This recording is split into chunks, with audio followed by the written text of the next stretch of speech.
இப்போ next program வந்து நம்ம குரு மித்ரேஷ் சிவா ப்ரோக்ராம். ஆமா, குருஜி பேசுறாங்க. அந்த ப்ரோக்ராம் வந்து எல்லாருமே கேட்கணும்னு சொல்லிட்டு ஒரு ஹால் வந்து முடிச்சிட்டோம். ஓகே. ஸோ அங்கே வரவங்க இப்படி ஸ்டெப்ஸில் உட்காந்துக்கலாம். வாழ்க்கையில் படிப்படியாக முன்னேறணுங்கிறது எப்படி புரிஞ்சிருக்கீங்க நீங்களாம்? ஸோ நெக்ஸ்ட் ஒரு 3500 4000 பேர் இதிலே உட்காரணும் அடுத்த 2 மணி நேரத்துக்கு. ஏன்னா குரு மித்ரேஷ் சிவா வந்து அவர் வந்து இப்போ எல்லாருமே மணி பற்றி பேசிகிட்டு இருந்தோம். He will also speak on that money only. ஒரு குருஜியை கூட மணி பற்றி பேச வச்சுட்டோம் நாங்கள் எல்லாருமே. ஸோ ஆல்சோ மென்டல் ஃபிட்னஸ் பற்றியும் பேசுவார். ஸோ இந்த ஈவெண்ட் முடியும் போது you will get some ideas. Thank you. ரொம்ப அழகா அண்ணே சொன்னாரு. சிம்பிளான விஷயம், நம்ம நல்லா இருக்கோம், நம்ம நம்புறோம். ஆனா இன்னும் எப்படி நம்ம நல்லா இருக்குதுன்னு பார்க்க போறோம், அவ்வளவுதான்.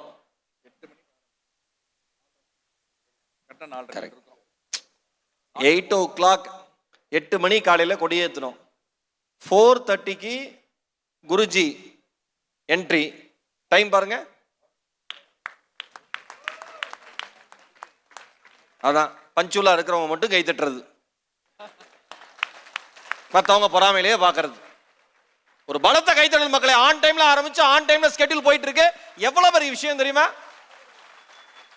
Amazing, super.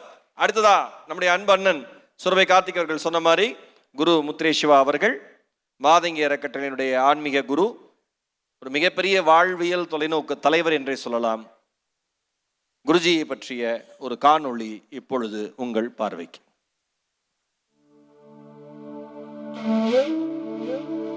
பணம் மனிதனை வெற்றியாளராக்கலாம். அதிகாரம் மனிதனை பிரபலமாக்கலாம். ஆனால் ஒரு மனிதனின் மனதை மாற்றும் சக்தி வெகு சிலரிடமே இருக்கும்.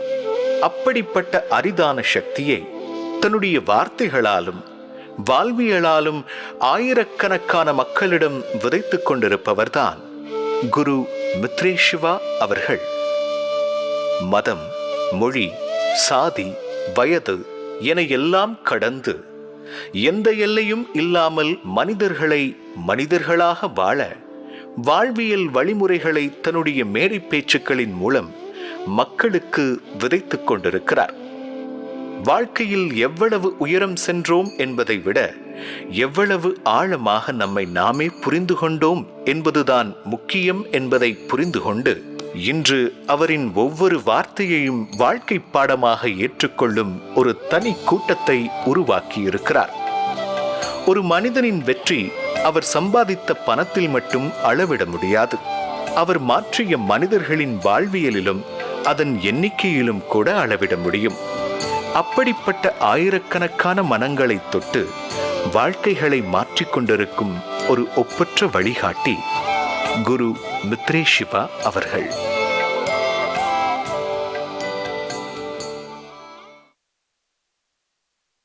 நண்பர்களே, ஆரியவைசிய மக்களே, ஒரு நாள் முழுக்க எண்கள், மூலதனம், வளர்ச்சி இவற்றை பற்றி நம்ம பேசணும்.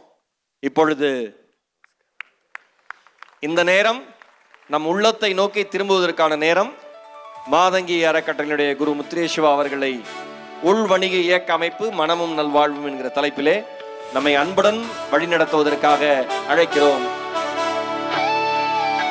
ஒரு அரங்கம் நிறைந்த கைத்தட்டலை குருஜிக்கு நம்முடைய அன்பாக தெரிவித்து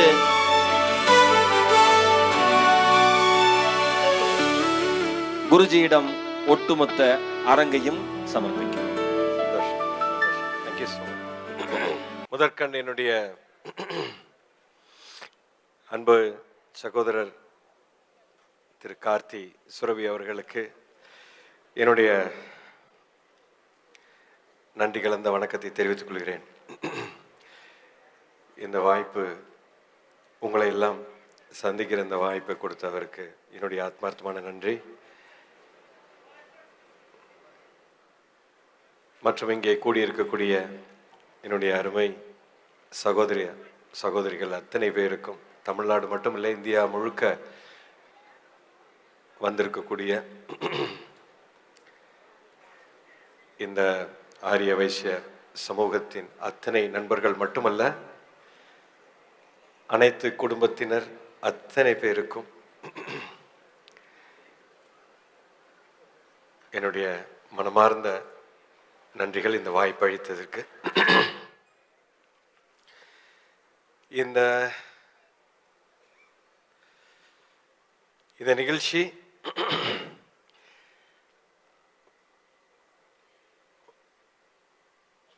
பல மேடைகளில் பேசியிருக்கிறோம். ரொம்ப வருஷமாக இந்த துறையில் நம்ம வாழ்ந்துட்டுருக்குறோம். ஆனால் இன்னைக்கு இந்த மாதிரி ஒரு நிகழ்ச்சி, பிரம்மாண்டமான ஏற்பாடு, முதற்கொண்டு இந்த ஏற்பாடு செய்த அத்தனை பேர், நிர்வாகத்தினர், இந்த கவர்னிங் பாடி மெம்பர் எல்லாத்துக்கும் என்னுடைய மிகப்பெரிய பாராட்டுகள். ஏன்னா ஒரு ஈவெண்ட் நடத்துறதுங்கிறது சாதாரண விஷயம் இல்லை. இப்பேற்பட்ட ஒரு அற்புதமான விழாவை, ஏன்னா நாங்கள் வாரம் வாரம் ப்ரோக்ராம் பண்ணிட்டு இருக்கோம். இன்னைக்கு காலையில் கூட என்னோட ஃபங்க்ஷன் முடிச்சுட்டு தான் வர்றேன். கிட்டத்தட்ட 10,000 பேர் நினைக்கிறேன். ஐ திங்க் கார்த்தி நேற்று லாஸ்ட்டாக சொல்லும்போது 10,000 பீப்புள் இல்லையா? இவ்வளவு பேரை ஒரு கட்டுக்கோப்பா, அதுவும் ஒரு சமூகத்தினர் கொண்டு வர்றதுங்கிறது நினச்சி பார்க்க முடியாத விஷயம். மிக மிக சந்தோஷமாக இருக்கு. பார்க்கும்போதே ஒரு அற்புதமாக இருக்கு. இதுவே ஒரு பெரிய வெற்றின்னு தான் நான் சொல்வேன். ஒரு சமூகத்தினருக்குள்ள இப்படி ஒரு ஒற்றுமை, இப்படி ஒரு வளர்ச்சி, எல்லாரும் நம்ம வாழ்க்கையில் மிகப்பெரிய உச்சத்தை தொடணுங்கிறதுக்காக ஏற்பாடு செய்யப்பட்டிருக்கு. பார்க்கும்போதே ரொம்ப அற்புதமாக இருக்கிறது. அது மட்டும் இல்லை, இது எல்லாம் ஏற்பாடு செய்திருந்தாலும் எல்லாத்தையும் விட்டுட்டு இந்த மாதிரி ஒரு நிகழ்வுக்கு வரணும், தன்னுடைய வளர்ச்சிக்காக வரணும்னு சொல்லி வந்து உட்கார்ந்துருக்கிறீங்க பாருங்க. அதுவே ஒரு பெரிய, உங்களுக்கே நீங்க ஒரு பெரிய கைத்தட்டலை கொடுக்க வேண்டும். Feel so fantastic. ஏன்னா இது ஒரு என்டர்டெயின்மெண்ட்டோ அதுவோ கிடையாது. நம்ம வாழ்க்கையில் நம்ம அடுத்த கட்டத்துக்கு செல்லணுங்கிறதுக்காக உருவாக்கப்பட்ட ஒரு மேடை. நிறைய பேர் நின்றுட்டு இருக்கிறாங்க. Can you please sit down? உட்கார்ந்தா ரொம்ப நல்லா இருக்கும். இடம் இருக்கோ இல்லையோ தெரியல. I think you can take a seat. It feels so very overwhelm. இந்த நிகழ்ச்சியில் ரொம்ப ரொம்ப சுருக்கமாக ஒரு சில விஷயங்கள், 1 மணி நேரம் 1.5 மணி நேரம் கொடுத்தாங்க. இப்போ நேரம் கொஞ்சம் எக்ஸ்டெண்ட் ஆகிடுச்சு. அதனால் வேற ஒரு சப்ஜெக்டே மாற்றுற மாதிரி வந்துருச்சு. ஸோ பட் ரொம்ப சந்தோஷம். நம்மளுடைய வாழ்க்கையில் ஒவ்வொரு மனிதருக்கும் எவ்வளவோ விஷயங்கள் தேவைப்படுகிறது. நம்ம வாழ்க்கையில் நமக்கு என்ன வேணும்? முதல்ல நம்மளுடைய லைஃப் அப்படின்னா என்ன, வாழ்க்கையில் சக்சஸ்னா என்ன, வாழ்க்கைனா என்ன, அதுக்குண்டான சூட்சமம் எப்படி இருக்கு, ஊரோட ஒத்து வாழுவோம். எதுக்கு வம்பு? தேவையில்லாமல் நாம் பாட்டுக்கு பிள்ளைகளை வீட்டில் வச்சு ஏதாவது ஒன்று கிடக்க ஒன்று ஆயிர போகுது. எஸ். ஸோ அவங்களுக்குன்னு தெரியல எதுக்கு அனுப்புகிறோம். ஊரே அனுப்புது, நானும் அனுப்புகிறேன், அவ்வளோதான். சரி, அதுக்கப்புறம் கொஞ்சம் ஒரு 7வது 8வது படிக்கிற வரைக்கும் ஏதோ அப்படியே போயிட்டு இருந்தோம். அதுக்கப்புறம் ஏன் போனோம், எதுக்கு போனோம்னு தெரிஞ்சிருச்சு. எதுக்கு போனீங்க? அறிவை வளர்த்துக்கிறது. கரெக்ட், அறிவை வளர்த்து. எதுக்கு அறிவை வளர்க்கணும்? கேள்வி கேளுங்க, கேட்டுக்கிட்டே போங்க. ஏன் அறிவை வளர்க்கணும்? எதுக்கு அறிவை வளர்க்கணும்? அப்பதான் வேலை கிடைக்கும், தொழில் பண்ண முடியும். சரி, வேலை எதுக்கு? காசு குருஜி. விட்டமின் எம் இல்லாம எப்படி குருஜி வாழ்றது? பணம் வேணும். சரி, எதுக்கு பணம்? பணம் எதுக்கு? பணத்தை வச்சு என்ன பண்ண போறோம்? வீடு வாங்கணும், கார் வாங்கணும், பட்டு சேலை வாங்கணும், கல்யாணம் பண்ணணும், நகை வாங்கணும், பெரிய பெரிய சொத்து வாங்கணும். சரி, வீடு வாங்கினா என்ன கிடைக்குது? பட்டு சேலை வாங்கினா என்ன கிடைக்குது? நகை வாங்கினா என்ன கிடைக்குது? Benz car. என்ன வேணும் கடைசியில? சந்தோஷம். அது ஏங்க இவ்வளவு சோகமா சொல்றீங்க? கடைசியில நமக்கு என்ன வேணும்? சந்தோஷம் வேணும். எங்க சுத்தினாலும் கடைசியில நான் கார் வாங்கினாலும் சரி, சொத்து வாங்கினாலும் சரி, வீடு வாங்கினாலும் சரி, இது எல்லாத்தையும் நான் வாங்கும் பொழுது கடைசியில எனக்கு கிடைக்க போற எண்ட் ப்ராடக்ட் என்னதுங்க? சந்தோஷம் வேணும். இதை முதல்லயே சொல்லியிருக்கலாம்ல, எதுக்கு பண்றேன்னு கேட்டா. பாருங்க, இந்த விஷயத்தை இந்த பதில உங்ககிட்ட இருந்து வாங்குறதுக்கு நான் இத்தனை குத்த வேண்டியது. கடைசியில நமக்கு எல்லாருக்கும் என்ன வேணும் என்றால் சந்தோஷம் என்ற உணர்வு வேண்டும். இதுல ஏதாவது சந்தேகம் இருக்கா? சந்தேகம் இருக்காது? There's absolutely no doubt. எந்த ஒரு மனிதன் இந்த பிரபஞ்சத்தில் வாழக்கூடிய அத்தனை பேருக்கும் என்ன வேணும்னா சந்தோஷம் தான் வேணும். சந்தோஷம் என்ற உணர்வு வேண்டும். அது இல்லைன்னா எதுவுமே கிடையாது. சரி, இதுதான் வேணும்னு ஈவன் பாருங்க, ஒரு திருடனை கூட போய் ஏன்டா திருடுறன்னு கேட்டா அவனுக்கு திருடினதான் சந்தோஷம். ஒரு கொலைகாரனை கூட போய் ஏன்டா கொலை பண்றேன்னு அவனை கொண்டாடுறேன்னு எனக்கு சந்தோஷம். ஒவ்வொரு பிரதி ஒரு மனிதனுக்கும் தேவை சந்தோஷம் தான். இந்த சந்தோஷம், அதுக்காகத்தான் உலகத்தில் இருக்கிற அத்தனை பேருமே ஓடிக்கொண்டு இருக்கிறோம். அதுக்காக தான் நம்ம இவ்வளவும் செய்திருக்கிறோம். புரிஞ்சாச்சு? இப்ப இந்த சந்தோஷங்கிற மேட்ரு நம்ம லைஃப்ல எப்படி இருக்கு அப்படின்னு கொஞ்சம் பார்க்கலாமா? சின்ன வயசுல இருந்து 4 வயசு, ஒரு நாள் அப்படியே பின்னோக்கி பிளாஷ்பேக் போங்க. ஒரு 4 வயசுல நீங்க எவ்வளவு சந்தோஷமா இருந்தீங்க? ஒரு 6 வயசுல எவ்வளவு சந்தோஷமா இருந்தீங்க? ஒரு 8 வயசு, ஒரு 10 வயசு, ஒரு 15, 20, 25, 30, 35, 40, 45, 50 அப்படியே பார்த்தோம்னா இந்த சந்தோஷங்கிற மேட்டரை ஒரு கிராஃப் மாதிரி போட்டா இது மேல போகுதா கீழே போகுதா? நான் சொல்றதுக்கு முன்னாடி கீழே தான் போகுதுங்கிறாங்க. கைய பதில் உடனே வருது. ஏதோ 1-2 பேர் அங்கங்க மேலங்கிறாங்க, அது பெரிய பொய். சொல்றதுக்கு முன்னாடி கையே சார் குருஜி கீழே தான் குருஜி போகுது. என்ன கேள்வி இது? கீழே தான் போயிட்டு இருக்கு. பாருங்க, ஒரு 4 வயசு நம்மளை எந்த கடவுள் நம்மளை பெத்து இந்த உலகத்துல விட்டானோ தெரியல. சின்ன வயசுல நம்மளை பெத்து இந்த உலகத்துக்கு வந்தோம். பூமிக்கு வந்தப்ப சந்தோஷத்துக்காக நம்ம எதுவுமே செய்யல. ஆனா இயல்பா சந்தோஷமா இருந்தோம். ஒண்ணுமே செய்யல, ஆனா இயல்பா சந்தோஷமா. அதுக்கப்புறம் இந்த சந்தோஷத்தை அதிகப்படுத்தணும்னு, அப்பா சந்தோஷம் என்ன வேணும்பா அப்படின்னு போய் ஸ்கூல்ல போய் படித்தோம். சந்தோஷம் இன்னும் அதிகமாக வேணும்னு அறிவை வளர்த்துக்கிட்டோம். சந்தோஷம் இன்னும் அதிகமாக வேணும்னு பெரிய பெரிய படிப்பு படித்தோம். சந்தோஷம் இன்னும் அதிகமாக வேணும்னு காலேஜுக்கு போனோம். அதுக்கப்புறம் பணம் சம்பாதிச்சோம், வீடு வாங்கினோம். சந்தோஷம் வேணும்னு கார் வாங்கினோம். சந்தோஷம் வேணும்னு கல்யாணம் பண்ணோம். நியாயத்துக்கு சந்தோஷம் எங்கே போயிருக்கணும்? மேலே போயிருக்கணும். ஆனால் இது கீழே போயிட்டு இருக்கு. இப்படியே போச்சுன்னா அடுத்த ஒரு 20 வருஷத்துல எங்கே போயிடும்? பாதாளத்துக்கு போயிடும். அப்ப வாழ்க்கையில சந்தோஷத்துக்காகத்தான் நான் அவ்வளவு வேலையும் நான் பண்றேன். ஆனா அந்த சந்தோஷங்கிற மேட்ரு என்னை விட்டு கீழே போய்கிட்டே இருக்குதுன்னு சொன்னா அடிப்படையிலேயே ஃபண்டமெண்டலாவே எங்கேயோ ஒரு பெரிய தப்பு ஒன்று நடக்கிறது. மிகப்பெரிய தவறு ஒன்று நடக்குது. இல்லைன்னா அந்த சந்தோஷங்கிற விஷயம் கீழே போறதுக்கு வாய்ப்பே இல்லை. இதை புரிஞ்சுக்கிறதுக்கு ஒன்றும் பெரிய ராக்கெட் சயின்ஸ் எல்லாம் தேவை கிடையாது. பார்த்தாலே தெரியுது. இன்னைக்கு கோயம்புத்தூர்ல ரொம்ப பிஸியஸ்ட் ஸ்ட்ரீட் அப்படின்னு எடுத்துக்கிட்டா எந்த தெருவை சொல்லலாம்? ஒப்பனக்கார ஸ்ட்ரீட்டு, இல்லைன்னா கிராஸ் கட் ரோடு. சென்னையில் எடுத்துக்கிட்டிங்கன்னா ரங்கநாதன் ஸ்ட்ரீட்டு. அது மாதிரி அந்த தெருவில் மட்டும் அப்படி சும்மா போய் நில்லுங்களேன். அப்படி நின்று ஒரு 10 நிமிஷம் நின்னீங்கன்னா ஒரு 100-200 பேர் அப்படியே தாண்டி போயிட்டே இருப்பான். அந்த முகத்தெல்லாம் பாருங்க, ஏதாவது சிரிச்ச முகம் போகும். எல்லாம் லாங் ஃபேஸ், அப்படியே எதையோ பறி கொடுத்த மாதிரியே போயிட்டு இருக்காங்க.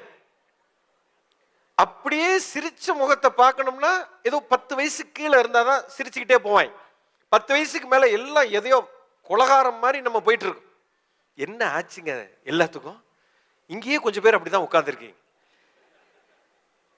சீரியஸா உட்கார்ந்துருக்கீங்க, டெட் சீரியஸா உட்கார்ந்துருக்கீங்க. சந்தோஷத்துக்காக தான் வாழ்றோம். இப்ப ஒன்றும் இல்லை சாமி, ஒரு டெக்ஸ்டைல் மேனுஃபேக்சர் பண்ற மிஷின் இருக்கு வச்சுக்குவோம். இந்த டெக்ஸ்டைல் மேனுஃபேக்சர் பண்ற மிஷின்ல ஒரு 10 டன் ரா மெட்டீரியல் உள்ள போடணும். 10 டன் ரா மெட்டீரியல் உள்ள போட்டு அவுட்புட் வந்து ஒரு 6 டன் 8 டன் வரணும். ஆனா இப்ப ரா மெட்டீரியல் 10 டன் உள்ள போட்ட அவுட்புட் ஒண்ணுமே வர மாட்டேங்குது. இப்ப இந்த மிஷின் என்ன பண்றது? ஸ்கிராப்ல போடுயா. 10 டன் ரா மெட்டீரியல் உள்ள போட்டு அவுட்புட் 8 டன் வர இடத்துல ஒண்ணுமே வரலன்னா அந்த மிஷினை வச்சு என்ன பண்றது? தூக்கி ஸ்கிராப்ல போடுங்க. இப்ப வாழ்க்கைங்கிற இந்த மிஷின் இருக்கு சார். இந்த மிஷின்ல சந்தோஷம்ங்கிற அவுட்புட் எனக்கு வேணும். இந்த சந்தோஷங்கிற அவுட்புட் வேணுங்கிறதுக்காக நான் ஸ்கூலுக்கு போனேன். சந்தோஷம் இன்னும் அதிகமாக வேணும்னு பெரிய பெரிய படிப்பு படித்தேன். சந்தோஷம் இன்னும் அதிகமாக வேணும்னு காலேஜுக்கு போனேன். சந்தோஷம் அதிகமாக வேணும்னு கல்யாணம் பண்ணேன். சந்தோஷம் அதிகமாக வேணும்னு குழந்தை பெற்றுக்கிட்டேன். சந்தோஷம் அதிகமாக வேணும்னு வீடு வாங்கினேன். சந்தோஷம் அதிகமாக வேணும்னு கார் வாங்கினேன். ஒரு கழுதையும் வர மாட்டேங்குது. இந்த மிஷினை என்ன சார் பண்ணலாம்? சப்த நாடி அடங்கி கிடக்குது. ஸ்கிராப்ல போட ஸ்கிராப்ல போட முடியாது. அப்ப ரிப்பேரும் பண்ண முடியாது. அப்ப என்ன பண்ணணும்னா, ஸ்கிராப்லையும் போட முடியலன்னா, ரிப்பேரும் பண்ணலன்னா, அப்ப என்ன பண்ணலாம்னா கம்ப்ளீட்டா எல்லாத்தையும் அக்கு வேற ஆணி வேற கலட்டி பிரிச்சுட்டு ஒரு ரீஅசெம்பிள் பண்ணலாம். பண்ணலாமா? பண்ணலாமா வேண்டாமா? we have to do a complete reassembly. இதைத்தான் நம்ம அல்கமின்னு ஒரு நிகழ்ச்சியில நம்ம பண்ணுவோம். பட் அல்கமி ப்ரோக்ராம் பண்றது ரொம்ப பெரிய ப்ரோக்ராம். அது ஒரு நாளைக்கு 12 மணி நேரம் 2 நாள் போகும். பட் இப்போ 2 மணி நேரத்துல எவ்வளவுக்கு பிரிச்சு மாட்ட முடியுமோ மாட்ட பார்ப்போம். ஆனால் அதுக்கு முதல்ல நாம எப்படி என்ன மாதிரி மனநிலையில இருக்கணும்னு சொன்னா, ஒரு திறந்த மனசோட நம்ம வாழணும். ஒரு திறந்த மனசோட இதை பார்க்கணும். ஏதோ ஒரு முடிவு எடுத்துட்டு இப்ப நான் சொல்ற விஷயத்தை நீங்க பார்க்க கூடாது. That is the most important. நீங்க ஒரு ஓப்பன் மைண்டடா பார்க்கலாமா? எஸ். ஏதோ ஒரு கோளாறு தெரியுதா லைஃப்ல? Yes or no? there is something very fundamentally wrong. you can clearly see that. so இப்போ ஒரு திறந்த மனசோட லைஃப நம்ம முதல்ல இருந்து பார்க்கணும். இப்போ லைஃபோட டெஃபினிஷன் என்னங்க? What is life? சொல்லுங்க பார்க்கலாம். ஒரு பென்ஸ் கார் வேணுங்கிறோம். ஒரு பிஎம்டபிள்யூ வாங்கி நீ என்ன பண்றீங்க? அந்த காருக்குள்ள போய் ஓட்டுறோம். உள்ள போய் உட்காந்து அப்படியே ஓட்டிட்டு போகும்போது பா எப்படி இருக்குடா, ரத்தம் மாதிரி இருக்கு இந்த வண்டி. உள்ள உட்காந்து அப்படியே ஓட்டிட்டு போனாலே உடம்பெல்லாம் சிலுக்குது. என்ன வண்டி இது? வண்டி இதுக்கு முன்னாடி வச்சிருந்த அந்த காருக்குள்ள உட்கார்ந்து இருக்கும் போது ஒரு உணர்வு இருக்கு பார்த்தீங்களா? இந்த உணர்வு தான் உங்களுக்கு வேண்டும். Yes or no? இப்ப அந்த பீச் ஹவுஸ்ல போய் அந்த பென்ட் ஹவுஸ்ல உட்கார்ந்து அந்த சீவியூ எனக்கு அந்த பங்களா வேணும்னா அந்த பங்களாக்குள்ள போய் உட்கார்ந்து அப்படி பார்க்கும்போது ஏய் எப்படி இருக்குப்பா, இங்க பாரு, நினைச்சு பார்க்க முடியாத ஒரு ஃபீல் இந்த இடத்துல இருந்து அப்படின்னு அந்த பீச் ஹவுஸ்ல உட்கார்ந்து அதை பார்க்கும்போது உள்ளுக்குள்ள ஒரு ஃபீல் வருது. அந்த உணர்வல்லவா வேண்டும்? Yes or no? இப்போ இந்த பெண்டை மட்டும் எனக்கு கல்யாணம் பண்ணிட்டேன்னா என் வாழ்க்கை அப்படி இருக்கும். பட் அந்த முதல் நாள் அந்த ஒரு ஃபீல் இருக்கு உள்ள, நினைச்சு பார்க்க முடியாத ஒரு உணர்வு. அந்த உணர்வைத்தான் மனிதன் தேடுகிறான். Yes or no? ஒரு வைர நெக்லஸ் போட்டோன்னு உங்களுக்கு ஒரு ஃபீல் வருது. அந்த உணர்வைத்தான் தேடுகிறான். ஈவன் பாருங்க, பார்ல போய் தண்ணி போடுறான் பாருங்க, அவனும் எடுத்து போட்டுட்டு மாப்பிள்ள அப்படியே மிதக்குதுடா, எப்படி இருக்கு பாரு, அவனும் அந்த உணர்வைத்தான் தேடுகிறான். Yes or no?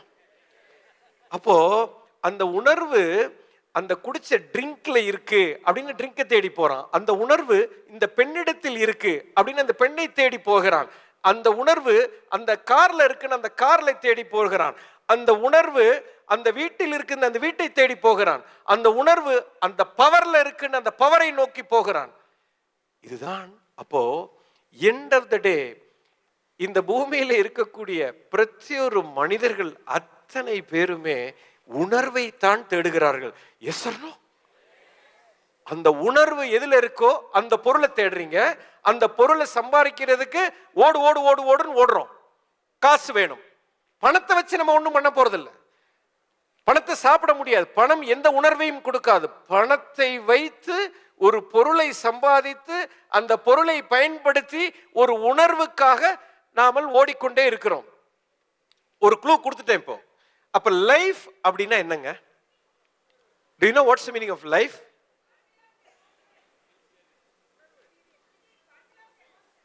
Bundle of emotions. What kind of emotions? Both positive and negative. எந்த எமோஷனை தேடுறீங்க நீங்க? It is a positive emotion. That is what you are searching for. So அந்த உணர்வுங்கிறது வெளியில இருக்கா உள்ள இருக்கா? So நல்லா புரிஞ்சுக்கங்க. This is the crux of life. Life அப்படிங்கிறது என்னங்கிற டெஃபினிஷன் புரிஞ்சுக்கங்க. சிம்பிளா சொல்றேன். லைஃப்ங்கிறது இதுதான் வேத வாக்கு. இந்த கணத்தில் இருந்து லைஃபை இப்படி பார்க்க ஆரம்பி.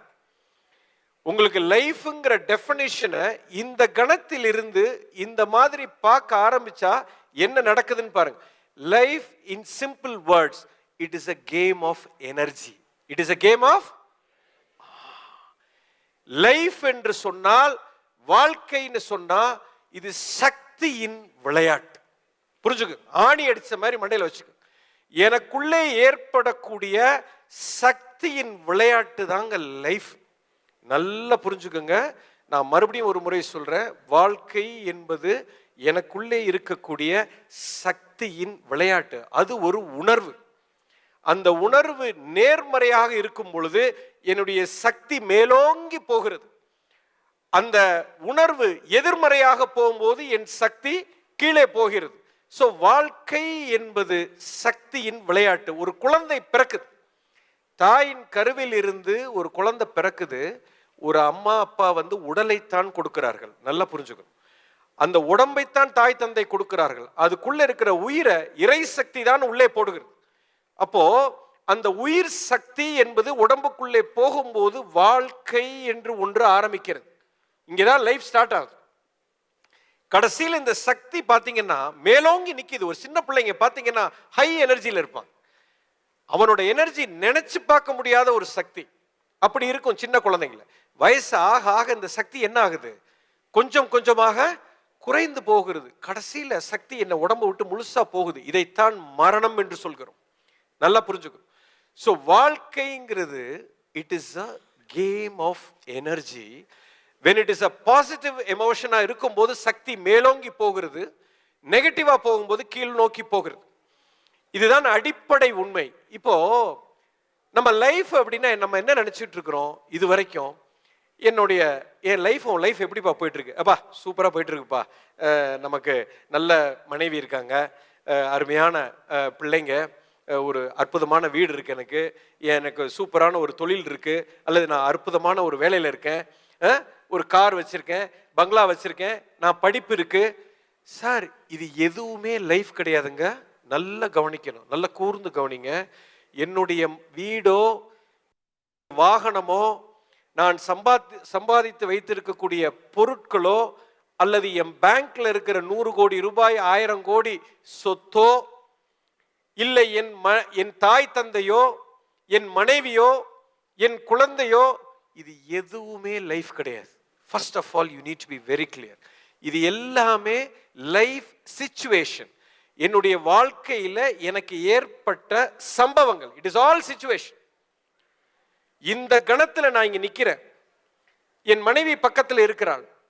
என் மனைவி பக்கத்துல இருக்கிறது இந்த சிச்சுவேஷன்ல, இந்த சூழ்நிலையில் என் மனைவி இருக்கிறாள். அவ்வளவுதான். என் மனைவி என் பக்கத்தில் இருக்கும் பொழுது என்னுடைய உணர்வு எப்படி இருக்கிறது? இது வந்து லைஃப் சிச்சுவேஷன். என்னுடைய லைஃப்ங்கிறது இந்த மனைவி இருக்கும்போது என் உணர்வு எப்படி இருக்குது, என் மனைவி என்னை விட்டு பிரிந்து செல்லும் பொழுது என் உணர்வு எப்படி இருக்குது, என் பேங்க்ல 100 கோடி ரூபாய் பணம் இருக்கும் போது என் உணர்வு எப்படி இருக்கிறது, இந்த 100 கோடி ரூபாய் நான் இழக்கும் போது என் உணர்வு எப்படி இருக்கிறது, என் வீடு எனக்கு இருக்கும் போது என் உணர்வு எப்படி இருக்கிறது, இந்த வீட்டை நான் இழக்கும் போது என் உணர்வு எப்படி இருக்கிறது, என் குழந்தை எனக்கு பிறக்கும் போது என் உணர்வு எப்படி இருக்குது, இந்த குழந்தையை நான் என்னை விட்டு போகும்போது என் உணர்வு எப்படி இருக்குது, என்னை சுத்தி இருக்கிற தொழில் ஆரம்பிக்கும் போது என் உணர்வு எப்படி இருந்தது, ஆரம்பிச்சு வளர்ந்தப்ப என் உணர்வு எப்படி இருக்கு, வளர்ந்த தொழில் கீழே விழும்போது என் உணர்வு எப்படி இருக்குது. இது மாதிரி என் வாழ்க்கையிலே சம்பவங்கள் மாறி மாறி போய்கொண்டே இருக்குது. Yes or no? ஒவ்வொரு கணமும் என்னுடைய வாழ்க்கையில் நடக்கக்கூடிய சம்பவங்கள் எவ்ரிதிங் இஸ் கீப் சேஞ்சிங். நவ இது எதுவுமே லைஃப் கிடையாது. Everything, every damn thing is a life situation. Yes or no? இத வந்து நான் ஏன் லைஃப் சிச்சுவேஷன் சொல்றேன்னா, லைஃப் ப்ராப்ளம் கிடையாது. Nothing is a problem. எதுவுமே பிரச்சனை கிடையாது. நல்லா புரிஞ்சுக்கணும். என் முன்னாடி ப்ராப்ளம்னா என்னங்க? Define a problem. லைஃப்ல ப்ராப்ளம். நான் இப்போ ஒன்று நினைக்கிறேன், என் பையன் இந்த படிப்பு படிக்கணும்னு நினைக்கிறேன், அவன் அதுக்கு ஒத்துக்க மாட்டேங்கிறான். இது எனக்கு இப்ப பெரிய பிரச்சனை. Yes or no? நான் சொல்வதை என் பையன் கேட்கவில்லை என்றால் அது பிரச்சனை இல்லை. This is a life situation. இந்த சிச்சுவேஷனை நான் ஹேண்டில் பண்ணணும். இது ப்ராப்ளம்னு யாருமே சொல்லலை. இயற்கையை பொறுத்த வரைக்கும் இது பிரச்சனையே கிடையாது. நான் நினைச்ச மாதிரி ஒன்று நடக்கலைன்னா இதைத்தான் நீங்கள் பிரச்சனை என்று சொல்கிறீர்கள். நான் என்ன சொல்கிறேன்? இது வாழ்க்கையிலே நிகழக்கூடிய ஒரு சம்பவம் என்று சொல்கிறேன். Yes or no? இது பிரச்சனையா சம்பவமா? It is a situation. இந்த சம்பவத்தை கையாளக்கூடிய திறமையைத்தான் நான் வளர்க்க வேண்டும். Yes or no? வாழ்க்கையிலே எந்த ஒரு பிரச்சனையே கிடையாது. நான் இன்னைக்கு ஒன்று செய்யணும்னு நினைக்கிறேன், என் தொழிலாளி அதை செய்ய வேற மாதிரி செய்யறான் அப்படின்னா இது பிரச்சனை அல்ல, இது எனக்கு கடவுள் கொடுத்த ஒரு சிச்சுவேஷன். இந்த சிச்சுவேஷனை கையாளணும், அவ்வளவுதான். நான் அதை கையாளக்கூடிய திறமை எனக்கு வளர்ப்பதற்காக உருவாக்கப்பட்ட ஒரு விஷயம். Yes or no?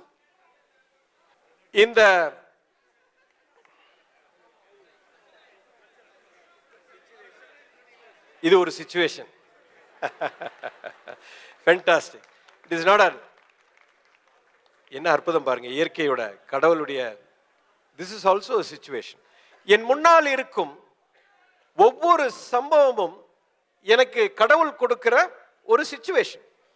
இந்த சிச்சுவேஷனை நான் கையாள வேண்டும், அவ்வளவுதான் இங்கே பிரச்சனை. வேற எந்த ஒரு விஷயம் கிடையாது. இங்கே கவனிக்கலாம், தட்ஸ் ஓகே.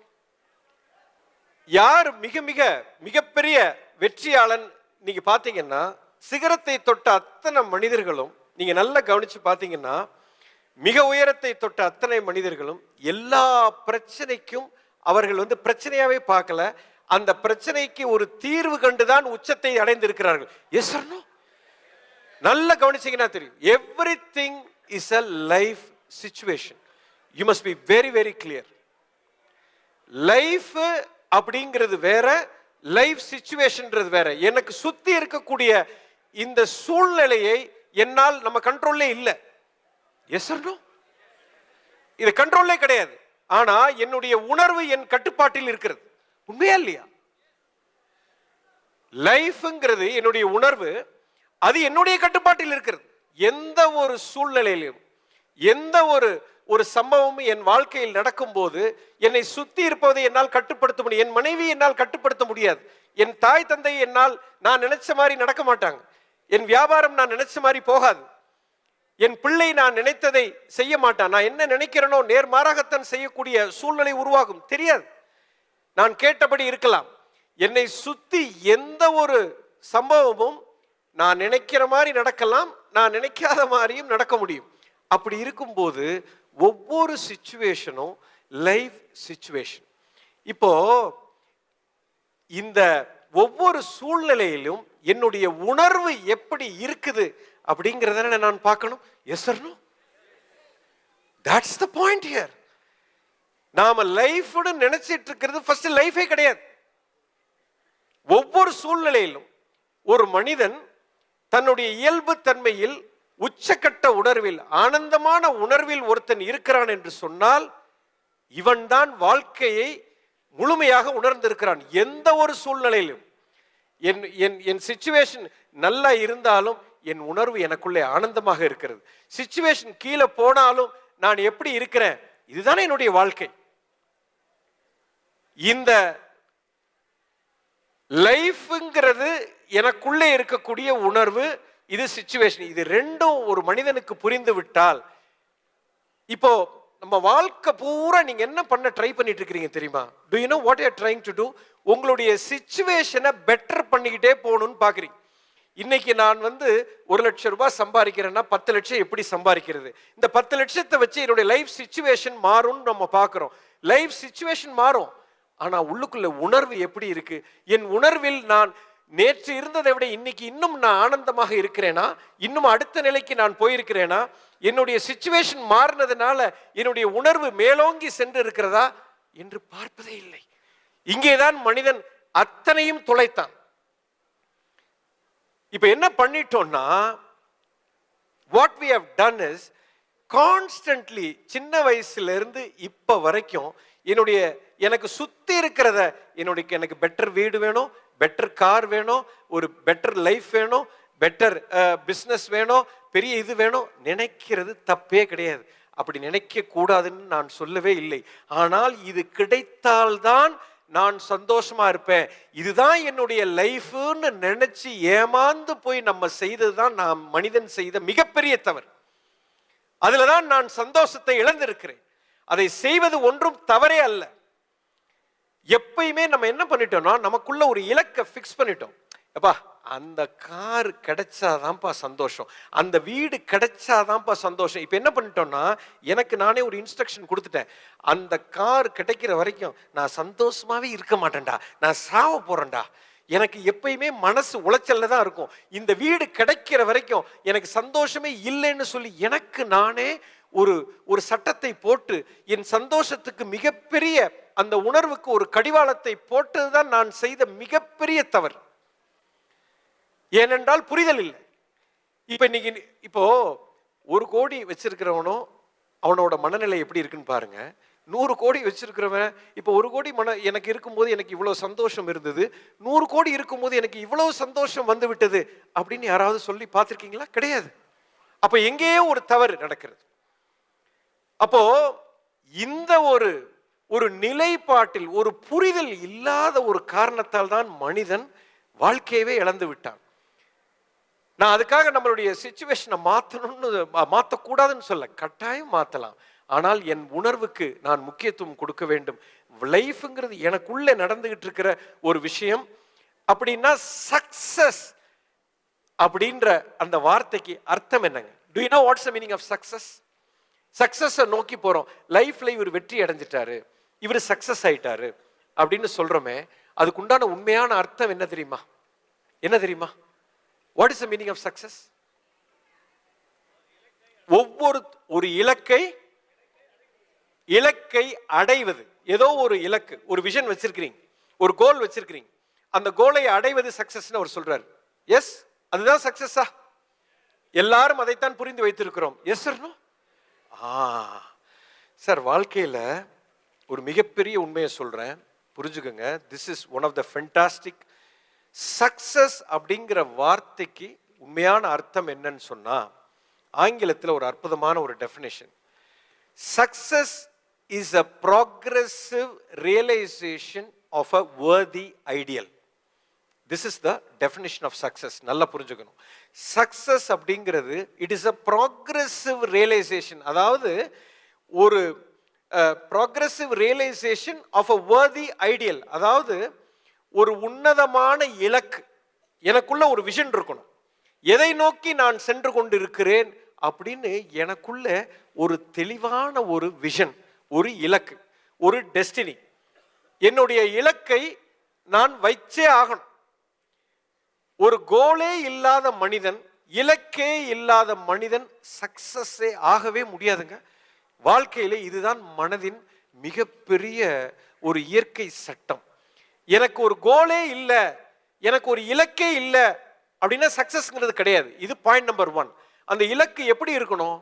இப்ப யாரை போய் நீங்க சின்ன பசங்கள்ட்ட போய் கேளுங்க, நீ பின்னாடி என்னவா ஆக போறேன்னா டக்கு டக்கு டக்குன்னு ஏதோ ஒன்று சொல்லுவான். ஆனா இப்ப பெரியவங்கள ரோட்ல யாரையாவது போய் வாழ்க்கையில உன் கோல் என்னடா? கோலா?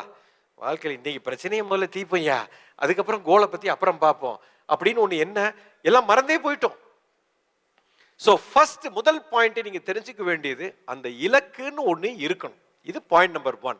சரி, அந்த வர்தி ஐடியல், அதை நோக்கி த ப்ராக்ரெசிவ் ரியலைசேஷன், அந்த இலக்கை வைத்திருக்கிறேன் அல்லவா, அந்த இலக்கை நோக்கி ஒவ்வொரு கணமும் நான் பயணிக்கிறேன். பார்த்தீங்களா?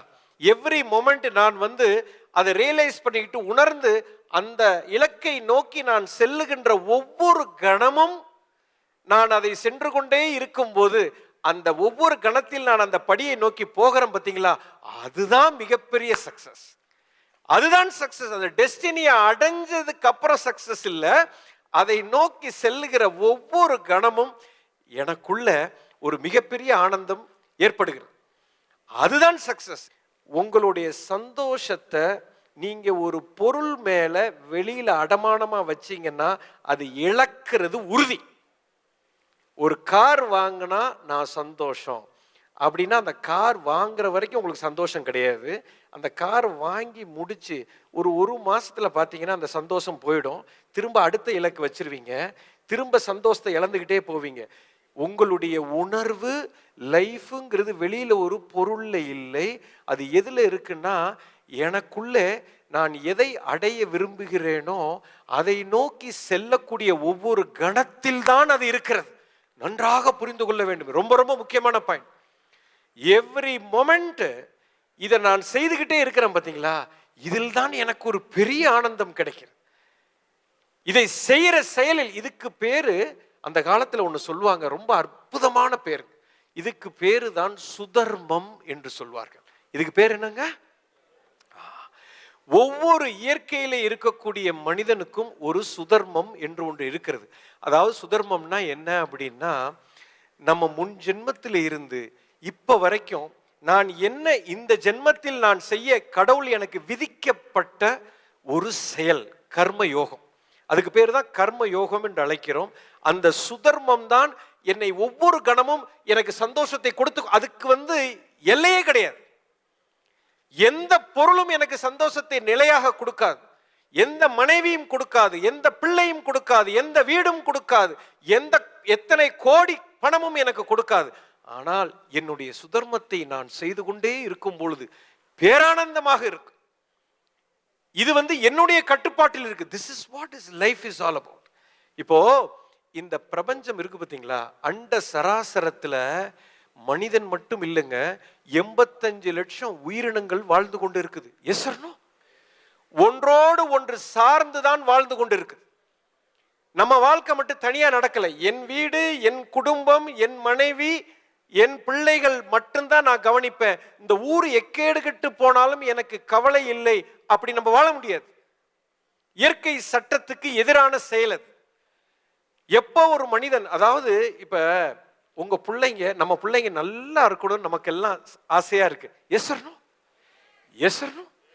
என் பிள்ளை ஆரோக்கியமா 100 வயசு வாழணும், அவனுக்கு ஒரு குறையும் வந்துடக்கூடாது அப்படின்னு நம்ம நினைக்கிறோம். சரி, ஒரு சின்ன உதாரணம் பாருங்க. இந்த பிரபஞ்சத்தில் இருக்கக்கூடிய அத்தனை உயிருக்கும் எப்படி தொடர்பு இருக்குன்னு பாருங்க. ரொம்ப பிரமாதமான ஒரு விஷயம்.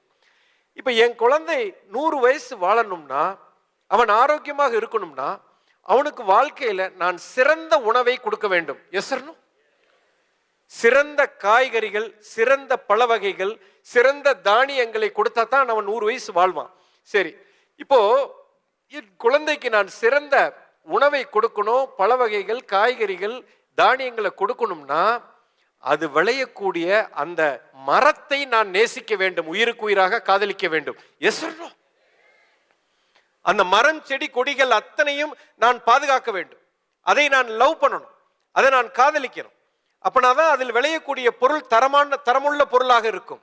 சரி, இப்ப இந்த மரத்தை நான் காதலிக்கணும், என் பிள்ளை எந்த அளவுக்கு நேசிக்கிறனோ இந்த மரம், செடி, கொடிகள் அத்தனையும் நான் காதலிக்கணும், நான் நேசிக்கணும்னா அது விளையக்கூடிய மண்ணை நான் காதலிக்கணும், நேசிக்கணும். Yes or no? இல்லைன்னா மண்ணு தன் தரத்தை இழந்து விடும். அப்ப இந்த மண்ணை நான் உயிருக்கு உயிராக நான் பாதுகாக்கணும், நான் காதலிக்கணும், நான் நேசிக்கணும். இந்த மண்ணுக்கு அடியிலே விளையக்கூடிய அத்தனை உயிரினங்களையும் நான் காப்பாற்ற வேண்டும். இந்த மண்ணுக்கு அடியில் இருக்கிற ஒரு புழு, பூச்சி, அதோட இனம் மொத்தமா அழிஞ்சு போயிருச்சுன்னு வச்சுக்கோங்க. ஒரு புழுவினுடைய இனம் அழிஞ்சே போச்சு அப்படின்னா மண் தன் தரத்தை இழந்து விடும். Yes or no? மண் தன் தரத்தை இழந்தால் அதில் விளையக்கூடிய பொருள் தரமிழந்து போகும். அதில் விளையக்கூடிய பொருள் தரமிழந்து போனால் அதை நான் என் பிள்ளைக்கு கொடுக்கும் போது என் பிள்ளை 100 வயசு வாழ மாட்டான், சீக்கிரம் செத்து போயிடுவான். அப்ப பாருங்க, என் பிள்ளைய நான் உயிருக்கு உயிரா நான் காப்பாற்றணும்னு சொன்னா அப்ப இந்த மண்புழுவை நான் பாதுகாக்க வேண்டும். அப்ப அந்த மண்புழுவை நான் பாதுகாக்க வேண்டும் என்று சொன்னால் மழை நீர் வர வேண்டும். மண்ணு தன் தரம் இழக்காமல் இருக்கணும்னா மழையை நான் காதலிக்கணும், மழையை நான் நேசிக்கணும், சூரிய ஒளியை கொண்டு வரணும், காற்று மண்டலத்தை நான் கொண்டு வரணும். பாருங்க, என் புள்ள உசுரோடு இருக்கணும், 100 வயசு ஆரோக்கியமா வாழணும்னா நான் அண்ட சராசரத்தையே நான் காதலிக்கணும், அண்ட சராசரத்தையே நான் பாதுகாக்க வேண்டும். Yes or no? Simple common sense. எப்படி என் வாழ்க்கை மட்டும் தனியாக நடக்கும்? அப்ப இங்க உட்கார்ந்து இருக்கிறது அத்தனையும் ஒரே குடும்பம் அல்லவா? மனித இனம் மட்டுமல்லாமல் 85 லட்சம் உயிரினங்களும் ஒன்றாகத்தான் வாழ்ந்து கொண்டிருக்குது. ஒவ்வொரு உயிரும் இன்னொரு உயிரை சார்ந்துதான் வாழ்கிறது. இதுக்கு பேர் இன்டர் டிபெண்டன்ட்னு சொல்றாங்க. It is not independent. நம்மளுடைய லைஃப் இண்டிபெண்டன்ட் இல்ல. ஒவ்வொரு உயிரும் இன்னொரு உயிரை சார்ந்து இருக்குது. இந்த கணம் நான் உசுரோட இருக்கேன், எனக்கு சுவாசம் போய் கொண்டிருக்குதுன்னா அந்த மரம் விட்ட காத்தை நான் சுவாசிக்கிறேன். இந்த மரம் இல்லை என்று சொன்னால் நான் இல்லை. அப்போ இதையெல்லாம் நான் பாதுகாக்கும் பொழுதுதான் இந்த உயிர் சக்தி இந்த பூமியிலே வாழவே முடியும். அப்போ பாருங்க, இந்த அண்ட சராசரத்தில் இருக்கிற அத்தனை உயிர்களும் 85 லட்சம் உயிரினங்கள் இன்னொன்றுக்காக வாழ்ந்து கொண்டு இருக்குது. Yes or no? ஒரு உயிர் இன்னொரு உயிருக்காக வாழ்ந்து கொண்டு இருக்கு. அப்படி இருக்கும்போது ஒவ்வொன்றுக்கும் ஒரு சுதர்மம் இருக்குது. ஒரு மாமரம் மாங்காயை உற்பத்தி செய்வதற்காக மட்டுமே பிறந்திருக்கிறது. ஒரு வேப்ப மரம் வேப்பங்காயை உற்பத்தி செய்வதற்காக மட்டுமே பிறந்திருக்கிறது. ஒரு கொய்யா மரம் கொய்யாக்காயை உற்பத்தி செய்வதற்காக மட்டுமே பிறந்திருக்கிறது. Yes or no? Very simple. அப்ப இந்த வேப்ப மரம் பார்த்துட்டியப்பா, என்னப்பா அது, என் காயை எவனுமே சாப்பிட வர மாட்டான், எல்லாம் கசக்குதுன்னு ஒரு பயிலும் வரமாட்டான், எல்லா பயிலும் மாமரத்தை நோக்கியே போயிட்டு இருக்கிறான். நான் இந்த கணத்திலிருந்து வேப்பங்காயை உற்பத்தி பண்றதை நிறுத்திட்டு நான் மாங்காயை உற்பத்தி பண்ண போறேன்னு கிளம்புச்சுன்னு வைங்க, உசுறு போகும். அதால பண்ணவே முடியாது. ஏன்னா அதுக்காக அது பிறக்கவே இல்லை. அப்படி பார்க்கும் பொழுது மனித இனமும் ஒவ்வொருத்தரும் ஒரு சுதர்மத்துக்காக பிறந்திருக்கிறோம். இங்க உட்கார்ந்து இருக்கிற இத்தனாயிரம் பேரும் நீங்கெல்லாம் வைரங்கள். ஒவ்வொன்றும் ஒரு காரணத்திற்காக நீங்க பிறந்திருக்கிறீங்க. முன் ஜென்மத்தில் ஏதோ ஒரு கர்ம வினையின் மூலியமாக இந்த ஜென்மத்துக்கு விலக்கி வாங்கி வந்திருக்கிறீங்க. அதுதான் என்னுடைய சுதர்மம். அந்த சுதர்மத்தை கண்டுபிடித்து அதற்குள்ள நான் செயல்படும் போதுதான் எனக்குள்ள சக்தி குறையவே குறையாது, ஆனந்தம் பெருகிக் கொண்டே போகும். அதுதான் என்னுடைய இலக்கு. சோ அதை நோக்கி நான் செல்லக்கூடிய ஒவ்வொரு நாளும் எனக்கு வாழ்க்கையில ஆனந்தமாக இருக்கும், பேரானந்தமாக இருக்கும். சந்தோஷம்ங்கிறது இருந்து கொண்டே இருக்கும். மனம் எப்பொழுது என்னுடைய செயலுக்கு ஒப்புதல் கிடைக்கிறதோ இப்பதாங்க மிகப்பெரிய ஒரு மாற்றத்தையே உண்டு பண்ண முடியும். இப்போ எங்க அப்பா பண்ண தொழிலை நான் பண்ண முடியாது. அதுக்கு விதி இருந்தால், அதுக்கு கர்ம வினை இருந்தால் நான் செய்யலாம். என் அப்பா ஒரு பெரிய தொழிலதிபர், ஒரு ஹோட்டல் பிசினஸ் வச்சிருந்தார். திருச்சியில தெரியாத ஆளே இருக்க முடியாது, மிகப்பெரிய செல்வந்தர். ஹோட்டல் ரெஸ்டாரண்ட் வச்சிருந்தார். நினைச்சே பார்க்க முடியாத அவருக்கு ஒரு ஞானம். திருச்சிக்காரங்களுக்கு எல்லாத்துக்கும் தெரிஞ்சிருக்கும். அதாவது அந்த உணவுங்கிற ஒரு விஷயத்துக்குள்ள ஊறி போயிருக்கிறார். நம்ம ஹோட்டல்ல பொய்க்கு சொல்லுங்க, நம்ம ஹோட்டல்ல காஃபி இருக்கும். தினந்தோறும் அந்த காஃபியை குடிக்கிறதுக்கு ஹோட்டலுக்கு வெளியில 400 பேர் 300 பேர் கியூல நிற்பாங்க. I am not jogging. இன்னைக்கு இல்லை, 1972 73ல ஒரு காஃபி 10 பைசா 15 பைசா, ஒரு சாப்பாடு 90 காசு. ஒரு நாளைக்கு 9000 காஃபி 10,000 காஃபி போகும். டெய்லி 300 400 பேர் கியூல நிற்பான். எங்க அப்பாவுக்கு அந்த உணவின் மேல் அப்படிப்பட்ட ஒரு ஈடுபாடு, அவருக்கு பிறவியிலேயே அது இருக்கு. ஒரு காஃபியை குடிச்சிட்டு, சார் நான் ஒரு சின்ன உதாரணம் சொல்றேன், ஒரு காஃபியை குடிச்சிட்டு, காஃபின்னு கேட்டீங்கன்னா 4 மணி நேரம் பேசுவார். ஒரு காஃபியை குடிச்சிட்டு இந்த டிகாஷன் நான் 1/2 மணி நேரத்தில் உன்னை அடிக்க சொன்னேன், நீ 4 மணி நேரத்தில் அடிச்சிருக்கேன்னு சொல்லுவார். ஒரு காஃபியை குடிச்சிட்டு இதுல ஏப்ரி பிப்ரி காம்பினேஷன் 800:200 போட சொன்னேன், நீ 750:250 போட்டிருக்கேன்னு சொல்லுவார். ஒரு காஃபியை குடிச்சிட்டு ஏப்ரி ரோஸ்டிங் நீ சரியா பண்ணலம்பார். ஒரு காஃபியை குடிச்சிட்டு இந்த டிகாஷன் நான் 1/2 லிட்டரா அடிக்க சொன்னேன், நீ 2 லிட்டரா அடிச்சிருக்கேன்னு சொல்லுவார். ஒரு காஃபியை குடிச்சிட்டு வாட்டர் கண்டென்ட் 92 மில்க் 7.5% இருக்கணும், 92% இது பியூரா இருக்கணும், இது 88% இருக்குன்னு. ஒரு அவியல சமைச்சு வச்சதை பார்த்துட்டு இதுல சீரகம் பத்தலம்பர், பார்த்துட்டு உப்பு இல்லம்பர். நினைச்சே பார்க்க முடியாத ஒரு ஞானம். அப்பேற்பட்ட ஒரு மனிதர் என்னுடைய அப்பா. காலையில 6 மணிக்கு கடைக்கு போனார்னா ராத்திரி 12 மணிக்கு வீட்டுக்கு வரும்போது ஃபுல் எனர்ஜியில வருவார். எனர்ஜி குறையவே குறையாது. ஏனென்றால் அது அவருடைய சுதர்மம். நான் போய் இங்க உட்கார்ந்தா எனக்கு நரகமா இருக்கு. காசை வாங்கி போட்டுட்டு தான் இருக்கணுமே தவிர நமக்கு ஆன்மீகம் என்பது சுதர்மம் எழுதப்பட்டு விட்டது. அப்பவே அப்பாட்ட சொல்லிட்டேன், அப்பா என்னை விட்டுருங்க, நமக்கு இதுக்கு சம்பந்தம் இல்லை, எனக்கு இறைவன் கொடுக்கப்பட்டது வேற. எனக்கு எப்படி அவருக்கு அந்த தொழிலில் அவருக்கு அப்படிப்பட்ட ஒரு சக்தி உள்ளுக்குள்ள இருந்து ஆனந்தமா இருக்கிறாரோ, எனக்கு இதை பேசிக்கொண்டு இருக்கும் பொழுது இந்த ஆத்ம ஞானத்தை மக்களுக்கு பகிர்ந்து கொள்வது அப்படி ஒரு ஆனந்தம். இதுதான் என்னுடைய சுதர்மம். இதுக்கு விலை கொடுத்து வாங்கவே முடியாது. இது எந்த பொருளும் கொடுக்காது, எந்த விதமான பொருளும் எனக்கு கொடுக்க. நான் அமெரிக்காவில் 7-8 வருஷம் இருந்தேன். I was an IT consultant. I was an ERP consultant. உட்காந்து அங்கே வேலை பார்க்குறேன். மாதம் 15 லட்சம் ரூபா 2000. இப்போ இல்லை, பேப்பரை தூக்கி போட்டு வர்றேன். சுற்றி இருக்கிறவன்லாம் கிண்டல் பண்ணுறான், நக்கல், ஏன்டா லூசாடா நீ பாட்டுக்கு ஊரை திருத்துறேன் நாட்டை திருத்துறேன் போகிறேன். டேய் லூஸோ இல்லையோ, நான் இந்த வேலையை பண்ணேன்னா செத்து போயிடுவேன். நமக்குள்ள அந்த ஒரு விஷயம் இல்லை. இது புரிந்து விட்டது. மிகப்பெரிய ஒரு விஷயம் நமக்குள்ள வேலை செய்து கொண்டு இருக்குது. அந்த ஆத்ம ஞானம் என்னை பிடிச்சி இழுக்குது. நீ மாமரமா இல்ல வேப்ப மரமா தென்னை மரமா, அது பிடித்து இழுத்து கொண்டு இருக்குது. அதை எப்படி விட முடியும்? காலையில இன்னைக்கு காலையில டெய்லி காலையில 3:30 மணிக்கு எந்திரிக்கிறோம். 3:30 இன்னைக்கு காலையில 3:30 மணிக்கு எந்திரிச்சிருக்கேன்.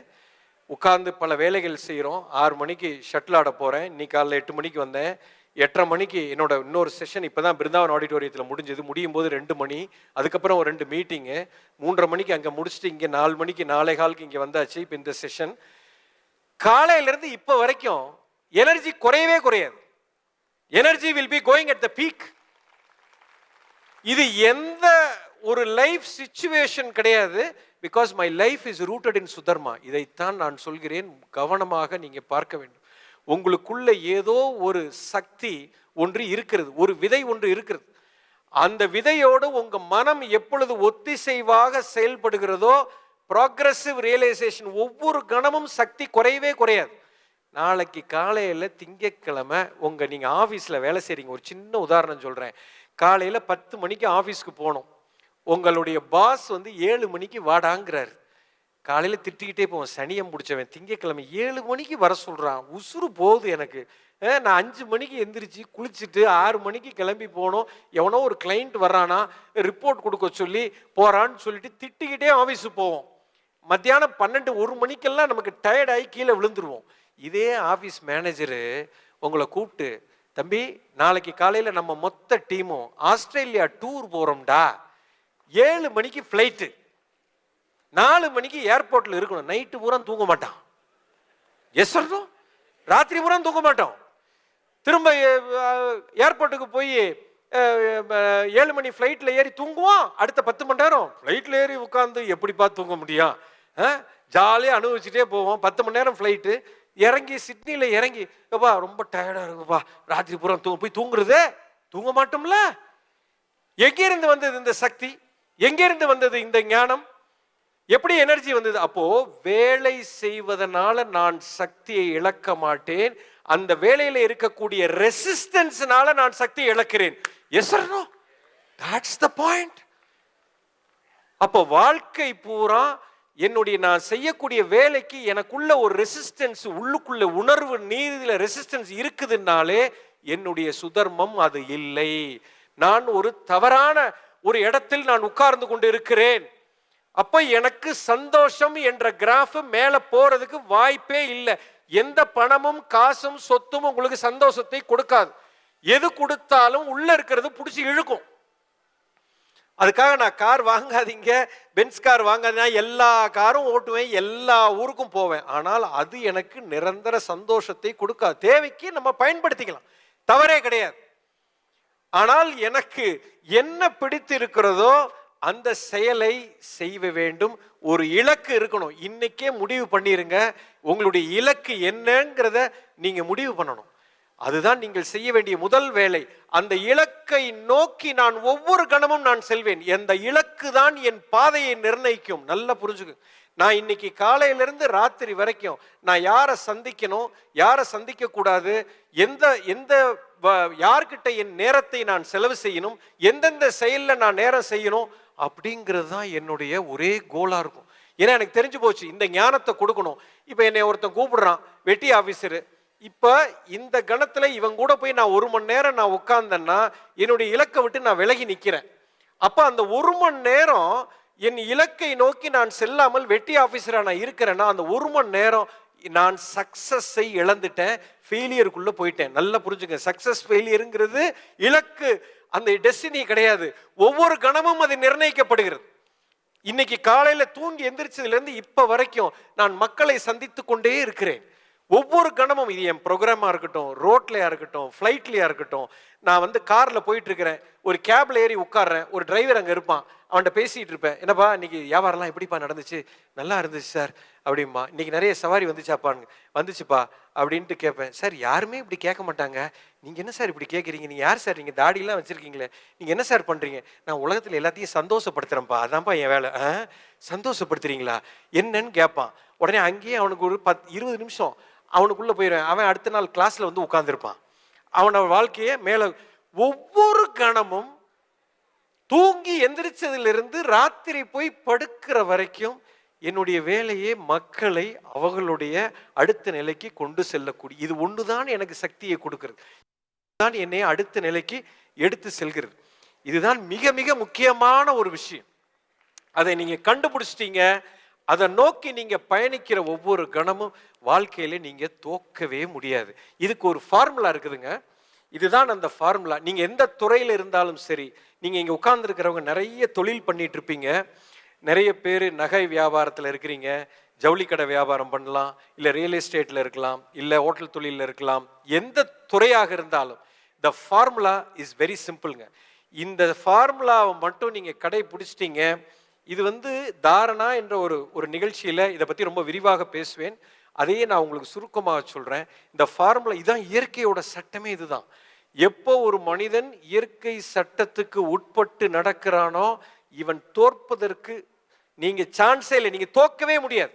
நீங்க எந்த துறையில இன்னைக்கு நீங்க இருந்தாலும் சரி, எந்த செயலை நீங்கள் செய்தாலும் சரி, இந்த ஃபார்முலா மட்டும் நீங்க மைண்ட்ல வச்சுட்டீங்கன்னா போறோம். வெற்றிங்கிறது உங்க வாழ்க்கையில இந்த கணத்திலிருந்து உங்களுக்கே தெரிஞ்சிடும். நீங்க தோக்குறதுக்கு வாய்ப்பு இல்லை. இந்த ஃபார்முலா என்னன்னு சொல்லிடுறேன். இதுக்கு பேரு, இந்த ஃபார்முலா 3 வார்த்தையில காயின் பண்ணியிருக்கோம். அதாவது இயற்கை சட்டம் எப்படி செல்கிறது அப்படின்னு சொன்னா, it moves from being to doing to having. 3 வார்த்தை நல்லா புரிஞ்சுக்கோங்க. பீயிங், அடுத்தது டூயிங், அடுத்தது ஹேவிங். இதுதாங்க இயற்கை சட்டம். பீயிங் அப்படின்னா என்னன்னு சொன்னா, தமிழ்ல சொல்லணும்னா இருப்பு நிலை என்று பெயர்.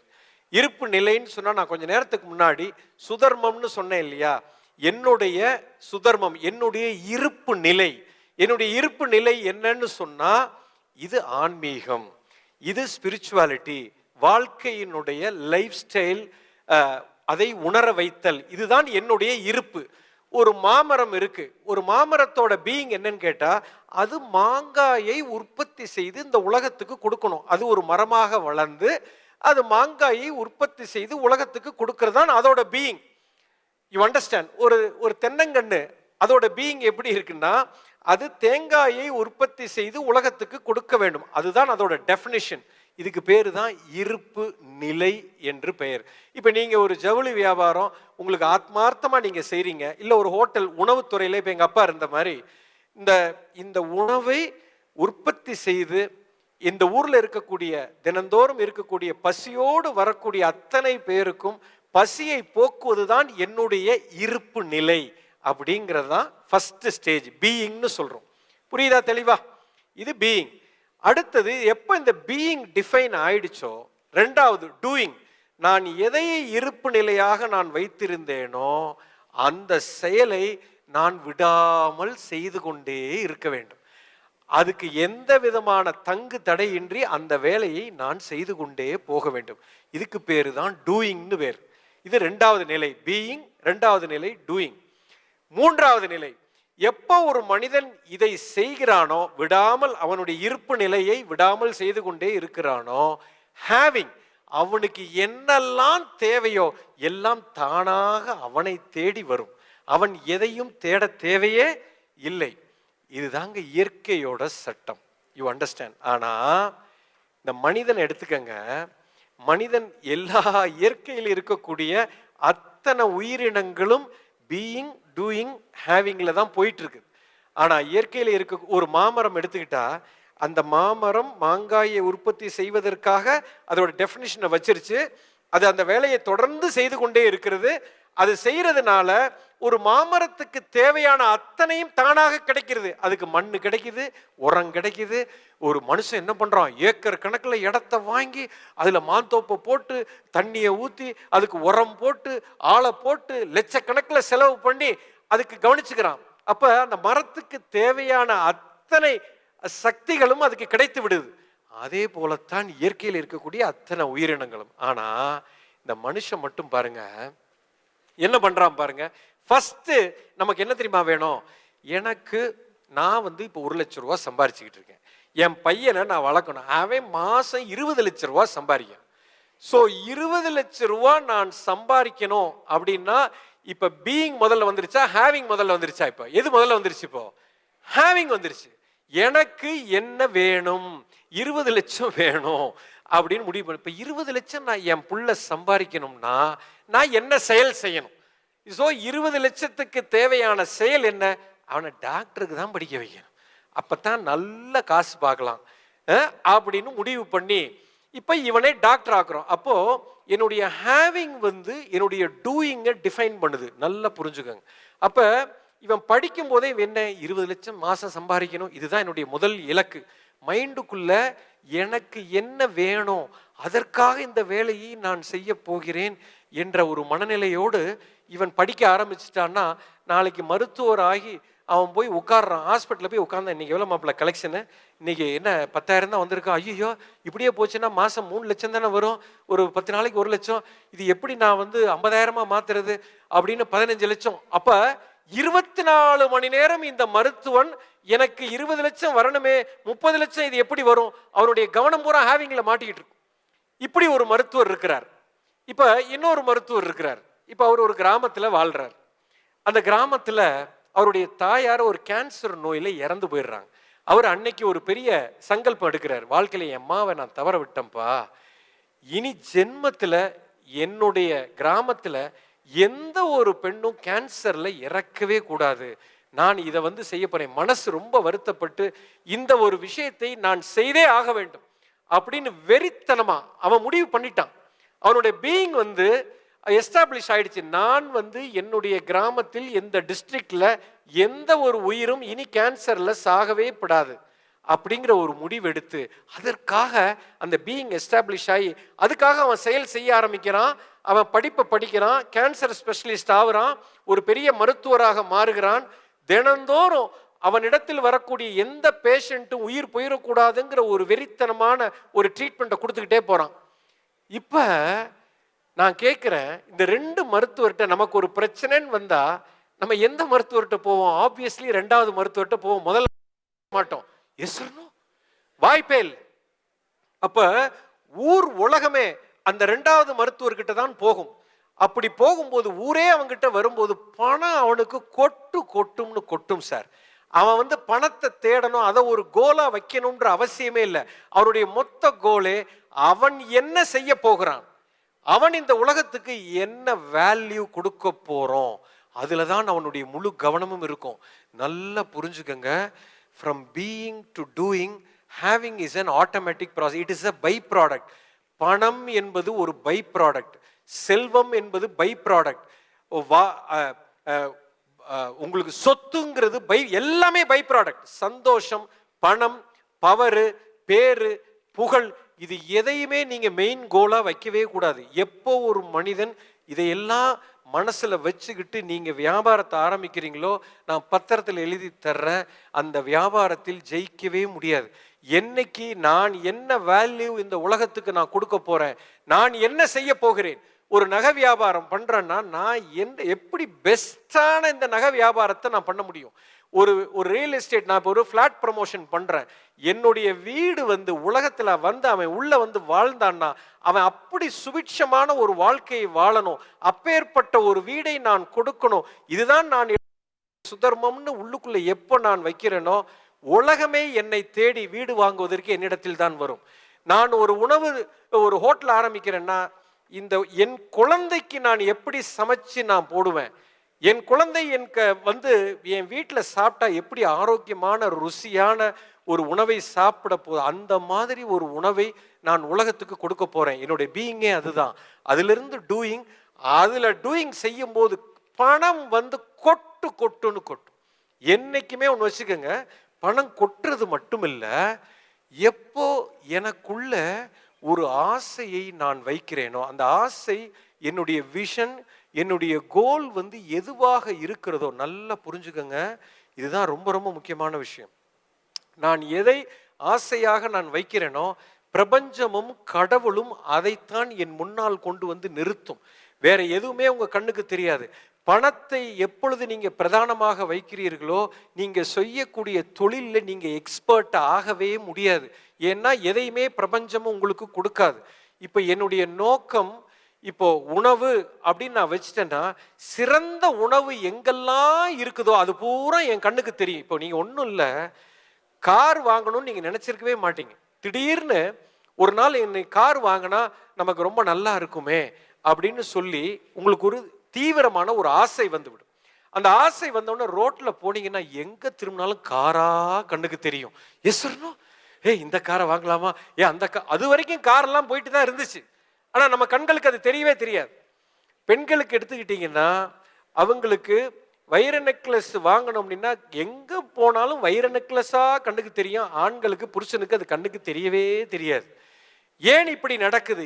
எதை நீ விரும்புகிறாயோ அதைத்தான் நீ பார்ப்பாய். இது 3000 வருஷத்துக்கு முன்னாடி புத்தர் சொன்ன வார்த்தைங்க. எதை நீ விரும்புகிறாயோ அதை மட்டுமே பார்ப்பாயின்னாரு. அதுக்கு அடுத்தது ஒரு வார்த்தை சொல்றாரு, எதை நீ விரும்புகிறாயோ அதுவாகவே ஆகிறாயின்றாரு. அப்போ இந்த ஆன்மீகத்தை தான் எனக்கு வெறித்தனமா நான் விரும்பிக்கிட்டு இருக்கிறேன் அப்படின்னா, உலகத்தில் இருக்கிற பெஸ்ட் யாரெல்லாம் இந்த ஸ்பிரிச்சுவாலிட்டியில் இருக்கானோ அத்தனை பேரையும் என் கண்ணு முன்னாடி கொண்டு வந்து இறைவன் நிறுத்துவார். என் கண்ணுக்கு தெரிஞ்சுக்கிட்டே இருக்கும். எங்க போனாலும் எனக்கு அதுதான் தெரியும். ஒரு சிறந்த ஆர்கிடெக்ட், நான் வந்து சிறந்த ஆர்கிடெக்ட் ஆகணும், உலகத்துல பெஸ்ட் ஒரு டிசைனை நான் கொடுக்கணும்னு ஒருத்தன் உள்ள வச்சுட்டான்னா, அவன் கண்ணுக்கு எந்த பில்டிங்கை பார்த்தாலும் அவன் ஆர்கிடெக்சர் ஆங்கிள் தான் பார்ப்பான். வேற எதுவுமே அவன் கண்ணுக்கு தெரியாது. அவனுக்கு நகை தெரியாது, கார் தெரியாது, பணம் தெரியாது, எல்லாமே அதுவா கண்ணுக்கு தெரியும்.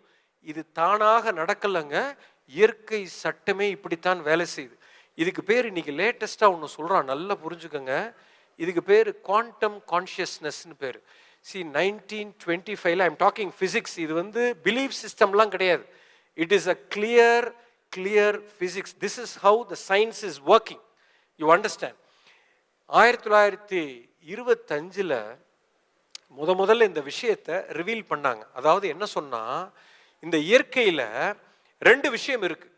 ஒன்று பொருள் தன்மை, இன்னொன்று பொருளற்ற தன்மை. சூட்சுமத்தன்மை, இன்னொன்று பொருள் தன்மை.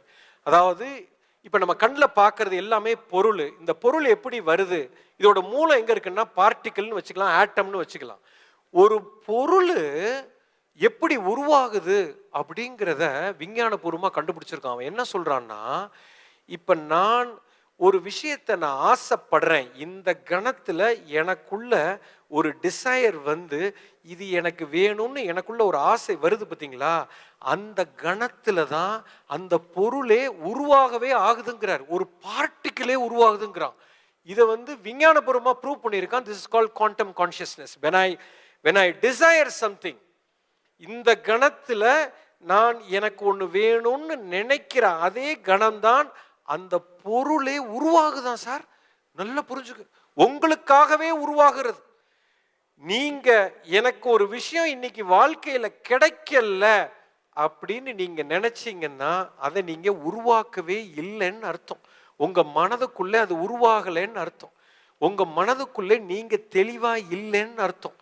வேற எந்த காரணமும் இல்லை. நம்மளுடைய வாழ்க்கை இன்னைக்கு எப்படி இருக்கிறதோ இதிலிருந்து நான் 100 மடங்கு மேல போகணும்னாலும் அது என் கையில் தான் இருக்கிறது. நான் தான் அதை உருவாக்க வேண்டும்.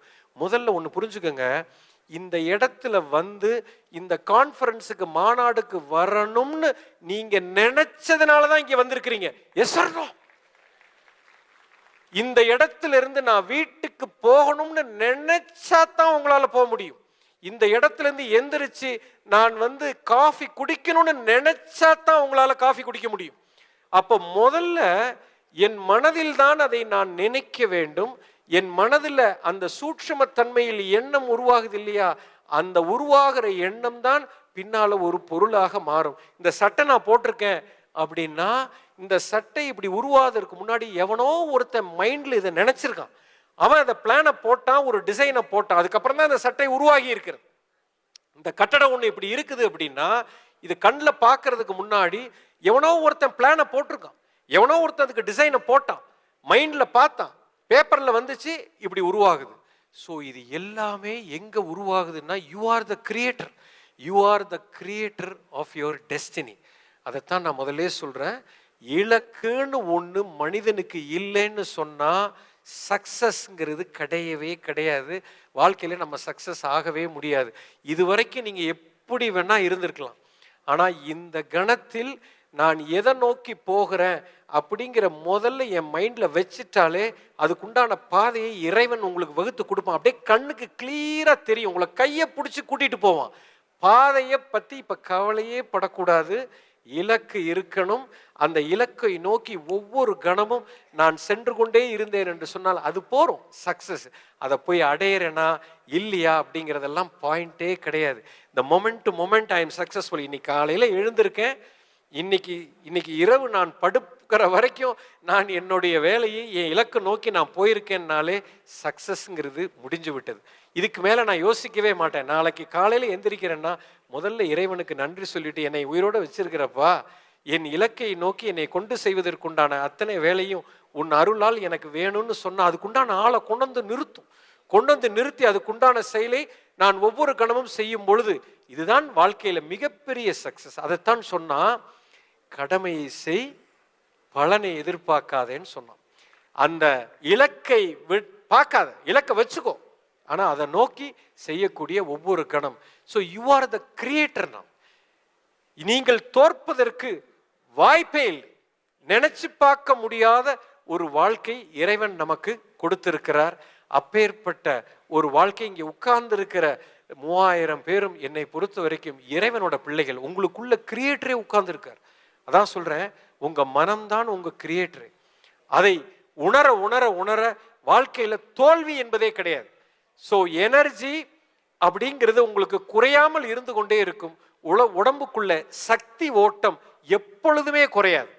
இப்பேற்பட்ட ஒரு விஷயத்தை நீங்க புரிந்து கொண்டு உங்களுடைய ஃபர்ஸ்ட் இலக்கை வைங்க. அதை நோக்கி அந்த இலக்கை ஸ்ட்ராங்கா வைங்க.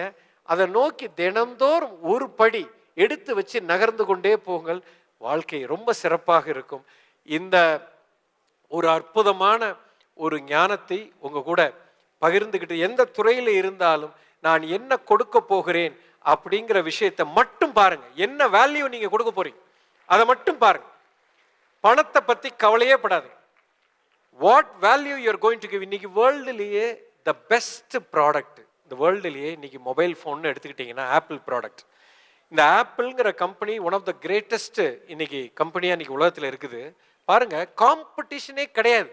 எனக்கு தெரிஞ்சு லாஸ்ட் 15-20 வருஷமா 2 லட்சம் ரூபா ஒரு ஃபோன் விற்கிது. அடுத்த ஃபோன் பார்த்தீங்கன்னா ஒரு 70,000 ரூபா வித்தியாசம் வருது. காரணம் என்னன்னா குவாலிட்டி.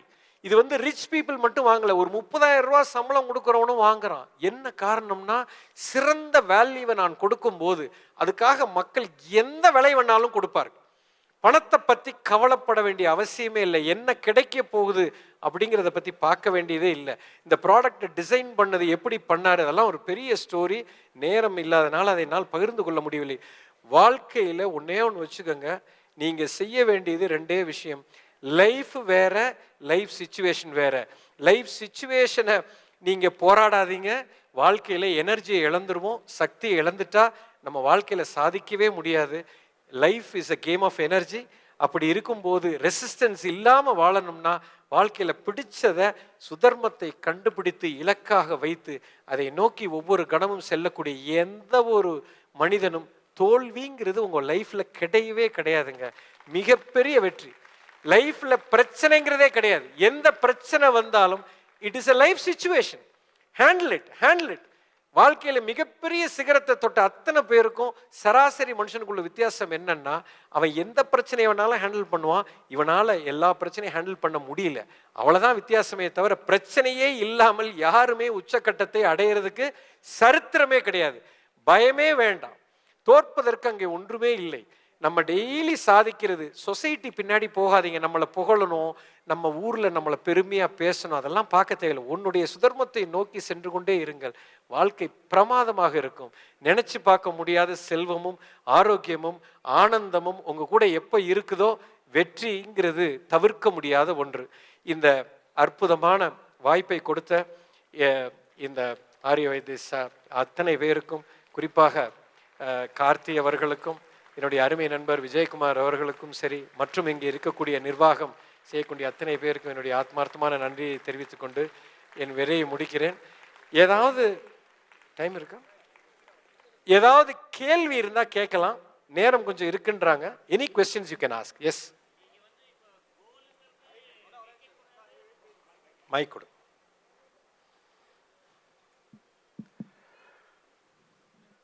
மைக் வருது 1 minute. குருஜி, இப்போ வந்து நீங்க கோலுங்கிறது ஒண்ணு வைக்க கூடாது அப்படி நீங்க வைக்கணும்னு சொல்றீங்க. வைக்கணும், கண்டிப்பா இலக்கு இருக்கணும். அப்ப வந்து ஹேவிங் முதல்ல வந்துருதே, கோல்னு ஒண்ணு வச்சா. கோலுங்கிறது இருப்பு நிலை. இப்ப என்னுடைய கோல் வந்து என்னன்னு சொன்னா, இந்த உலகத்துக்கு இந்த ஆத்ம ஞானத்தை இத்தனை கோடி பேருக்கு கொடுக்கணுங்கிறது தான் என்னுடைய இருப்பு நிலை. அதை தான் கோலு. இப்ப வச்சாச்சு. இப்ப அதை நோக்கி தினந்தோறும் டூயிங். அதை டூயிங் செய்யும் போது எனக்கு தேவையான ஹேவிங் பிரபஞ்சமே எனக்கு கொடுக்கும். இந்த ஆத்ம ஞானத்தை கொடுக்கணும் அப்படிங்கிறதா என்னுடைய கோலே தவிர, நான் ஒரு பெரிய குரு ஆகணும், உலகத்துல நான் வந்து ஒரு 1000 கோடி ரூபா ப்ராப்பர்ட்டியை உருவாக்கணும், உலகமே என்னைய குருன்னு சொல்லி என்னை அவார்டு கொடுக்கணும், இந்த பிரசிடென்ட் அந்த அவார்டு கொடுக்கணும், அப்பதான் என்னுடைய கோலுங்கிறது கோமாளித்தனம். இதை நான் செய்யவே கூடாது. எனக்கு என்ன வேணுங்கிறதை நான் கோலாக வைக்கவே கூடாது. அதை எப்போ ஒருத்தன் வைத்து விட்டானோ அழிவுக்கான ஆரம்பமாகிவிடும். நான் என்ன வேல்யூ கொடுக்க போறேங்கிறது தான் கோலாக வைக்கிறேன். Okay Guruji, thank you. புரிந்திருக்கும் நினைக்கிறேன். எஸ், அங்க யாரோ கேள்வி கேட்டாங்க. எஸ், மைக் கொடுக்கலாம். 1 minute, 1 mic is coming. Swamiji, சுதர்மத்தை கண்டுபிடிக்க வேண்டும் என்று கோரினீர்கள். சுதர்மாவை எப்படி கண்டுபிடிப்பது? ரொம்ப அற்புதமான ஒரு கேள்வி. இதுக்கு வந்து இது வந்து ஒரு சின்ன ப்ராசஸ் இருக்குங்க. இந்த ப்ராசஸை என்னுடைய தாரணா என்ற ஒரு வகுப்பில் நாங்கள் ரொம்ப டீட்டெயில்டாக கற்றுக் கொடுப்போம். அதுக்கு வந்து நேரம் பத்தாது இப்போ. ஏன்னா அது ஒரு ப்ராசஸ். உங்களை வந்து ஒரு ப்ராசஸில் போட்டு எடுப்போம். அந்த ப்ராசஸில் போட்டு எடுக்கும்போது உங்களுக்கே தெரிஞ்சிடும். சிம்பிளாக நான் ஒன்று சொல்லிடுறேன் இப்போவே. நீங்கள் ஆனால் அந்த ப்ராசஸை ரன் பண்ணுறது கஷ்டம். இப்போ எனக்கு டைம் இல்லை. அதுக்கு எப்படியும் ஒரு 3 மணி நேரம் வேணும். நேரம் பற்றாக்குறையினால் பண்ண முடியாது. 4 விஷயத்தை நீங்கள் பாருங்கள். ஃபஸ்ட்டு, வாழ்க்கையில் ஒரு பேப்பர் எடுத்துக்க. இது எல்லாருக்குமே மிகப்பெரிய அற்புதமான கேள்வி கேட்டிருக்க. ஒரு பேப்பர் எடுத்துக்க. ஒரு பேப்பரில் 4 குவாட்ரண்ட்டாக பிரிச்சுக்க. குவாட்ரண்ட் நம்பர் 1, உங்களுக்கு வாழ்க்கையில் என்னெல்லாம் பிடிக்குமோ அதெல்லாம் எழுதுங்க. இது நம்பர் 1. உங்களுக்கு என்னெல்லாம் பிடிக்கும் எல்லாத்தையும் எழுதுங்க. எனக்கு தோசை பிடிக்கும் எழுதுங்க, சாப்பிட பிடிக்கும் எழுதுங்க, எனக்கு வந்து ஊர் சுத்த பிடிக்கும் எழுதுங்க, எனக்கு வந்து சமைக்க பிடிக்கும் எழுதுங்க, எனக்கு நீச்சல் பிடிக்கும் எழுதுங்க, எனக்கு கார் ஓட்ட பிடிக்கும் எழுதுங்க, பேச பிடிக்கும் எழுதுங்க, எனக்கு கிரிக்கெட் பிடிக்கும், என்னென்னலாம் பிடிக்குமோ எல்லாத்தையும் எழுதுங்க. இது ஃபர்ஸ்ட் குவாட்ரண்ட். 2வது குவாட்ரண்ட்ல நீங்க எழுதியிருக்கீங்க இல்லையா, இதுல ஒரு 50 ஐட்டம் 100 ஐட்டம் எழுதியிருக்கீங்கல்ல. இந்த 50-100 ஐட்டத்துல எதுல எனக்கு இயல்பாகவே திறமை இருக்கிறது, எனக்குள்ள ஐ எம் குட் அட், நான் எதுல, இதுல ஒரு 100 ஐட்டம் இருக்கும். இப்ப எனக்கு வந்து பாட்டு ரொம்ப பிடிக்கும், ஆனா எனக்கு பாடுறது அவ்வளவு இயல்பா வராது. இப்ப எனக்கு சாப்பாடு ரொம்ப பிடிக்கும், ஆனா குக்கிங் எனக்கு தெரியாது. இல்ல ஒருத்தருக்கு எனக்கு சாப்பாடு ரொம்ப பிடிக்கும், குக்கிங்கு எனக்கு ரொம்ப டேலண்ட், இயல்பாவே என்னால குக் பண்ண முடியும். எனக்கு ஆன்மீக புத்தகங்கள் பிடிக்கும், ஆனா ஆன்மீகத்துல எனக்கு தீவிரமான ஒரு ஈடுபாடு இருக்கும், சில பேருக்கு இருக்காது. ஸோ அந்த 2வது குவாட்ரண்ட் என்னன்னு கேட்டீங்கன்னா, உங்களுக்கு என்ன நேச்சுரலாவே ஒரு டேலண்ட் கடவுள் உங்களுக்கு கொடுத்திருப்பார். அது நீங்க மாமரமா இல்ல கொய்யா மரமா இல்ல எந்த மரம் என்பது உங்களுக்கே தெரியும். அதை நீங்க இதுல எழுதணும். இதுல எழுதியிருக்கிற இந்த 100 ஐட்டத்துல what you are good at அதை எழுதுங்க. 3வது குவாட்ரண்ட்ல, இந்த 2வது குவாட்ரண்ட்ல எழுதியிருக்கீங்க இல்லையா, நீங்க எதுலெல்லாம் ரொம்ப சிறப்பா இருக்கீங்களோ அதுல இந்த உலகத்துக்கு எது தேவை அப்படிங்கிறத பாருங்க. அதுதான் 3வது குவாட்ரண்ட். அதாவது எனக்கு பிடிச்சது நம்பர் 1, பிடிச்சதுல ரொம்ப ரொம்ப அற்புதமான எனக்கு திறமை இருக்கிறதெல்லாம் 2வது குவாட்ரண்ட். இந்த இருக்கிற திறமையில உலகத்துக்கு எது தேவைப்படுது. இப்போ உதாரணத்துக்கு என்ன எடுத்துக்கோங்க, ஆன்மீகம் எனக்கு ரொம்ப பிடிக்கும், அது எனக்கு இயல்பாவே இருக்குதா? இருக்குது. அந்த ஞானம் எனக்குள்ளே இருக்குது. இது உலகத்துக்கு இந்த ஞானம் தேவையா? கட்டாயம் தேவை. அப்போ இந்த 3வது குவாட்ரண்ட்ல 2வது குவாட்ரண்ட்ல இருந்து ஷார்ட் லிஸ்ட் ஆகி வந்து நிற்கும். சரி, 3வது குவாட்ரண்ட்டும் வந்துருச்சு. 4வது குவாட்ரண்ட்டும் ரொம்ப முக்கியம். உலகத்துக்கு தேவைப்படக்கூடிய இந்த விஷயத்தில் இருந்து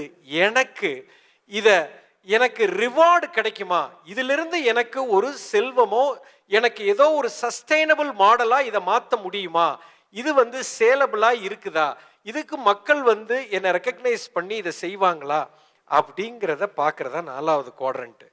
இது 4ல் எது காமனாக இருந்து எது ஒன்று வந்து நிற்குதோ அந்த ஒன்றை மட்டும்தான் செலக்ட் பண்ணணும். இதில் 3 வந்திருந்தா உங்களுடைய சக்தி விரயமாகும். ஏன்னா இப்போ நான் 3 விஷயத்தை நான் செஞ்சேன்னா 3லையுமே என்னுடைய சக்தி விரயமாகும். நான் ஏற்கனவே சொல்லியிருக்கேன், life is a game of energy. எப்போ என்னுடைய மனச்சிதறல்கள் 3 இடத்துல போயிடுச்சோ நான் வாழ்க்கையில் ஒரு விஷயத்தை நான் உச்சக்கட்டத்தை அடையவே முடியாது. நீங்க உச்சக்கட்டத்தை அடையணும், உலகத்துல 1% சக்சஸ்ல நீங்க இருக்கணும், டாப் ஆஃப் த வேர்ல்ட்ல நீங்க இருக்கணும்னா 1 தான் எடுக்கணும். 1ஐ தவிர வேற எதையுமே பார்க்கக்கூடாது. இது 4 குவாட்ரண்ட்டை இல்லை எது காமனாக இருக்கோ அதை நீங்கள் செலக்ட் பண்ணணும். இதுக்கு ஒரு ப்ராசஸ், இது வந்து நான் ஒரு நட்ஷல்ல சொல்லிட்டேன், இது ஒரு டீட்டெயில்டாக பண்ணோம்னா கண்டுபிடிச்சிடலாம். அதாவது இது ரொம்ப இயல்பான ஒரு விஷயம். இதுக்காக செப்பரேட்டாக ஒரு ப்ரோக்ராமே பண்ணுறோம். இதுக்கு 20 மணி நேரம் ப்ரோக்ராம் நடத்துகிறோம். அதில் இதை பிரித்து கையில் கொடுத்துருவோம், ஒவ்வொருத்தருக்கும் கொடுத்துருவோம். 100% அதை பிடிச்சிட்டிங்கன்னா பத்திரத்தில் எழுதித்தன 5 வருஷத்தில் நீங்கள் என்ன 1x இருந்தீங்கன்னா 100x போயிடுவீங்க. போனவங்க ஏகப்பட்ட பேர் இருக்கா, எஃபர்ட்லெஸ்ஸாக போகும், அடித்து தூக்கிட்டு போகும். You understand? Yes, who else? Anything else? Yes, அங்கே யாரோ கேள்வி கேட்டாங்க. Yes S.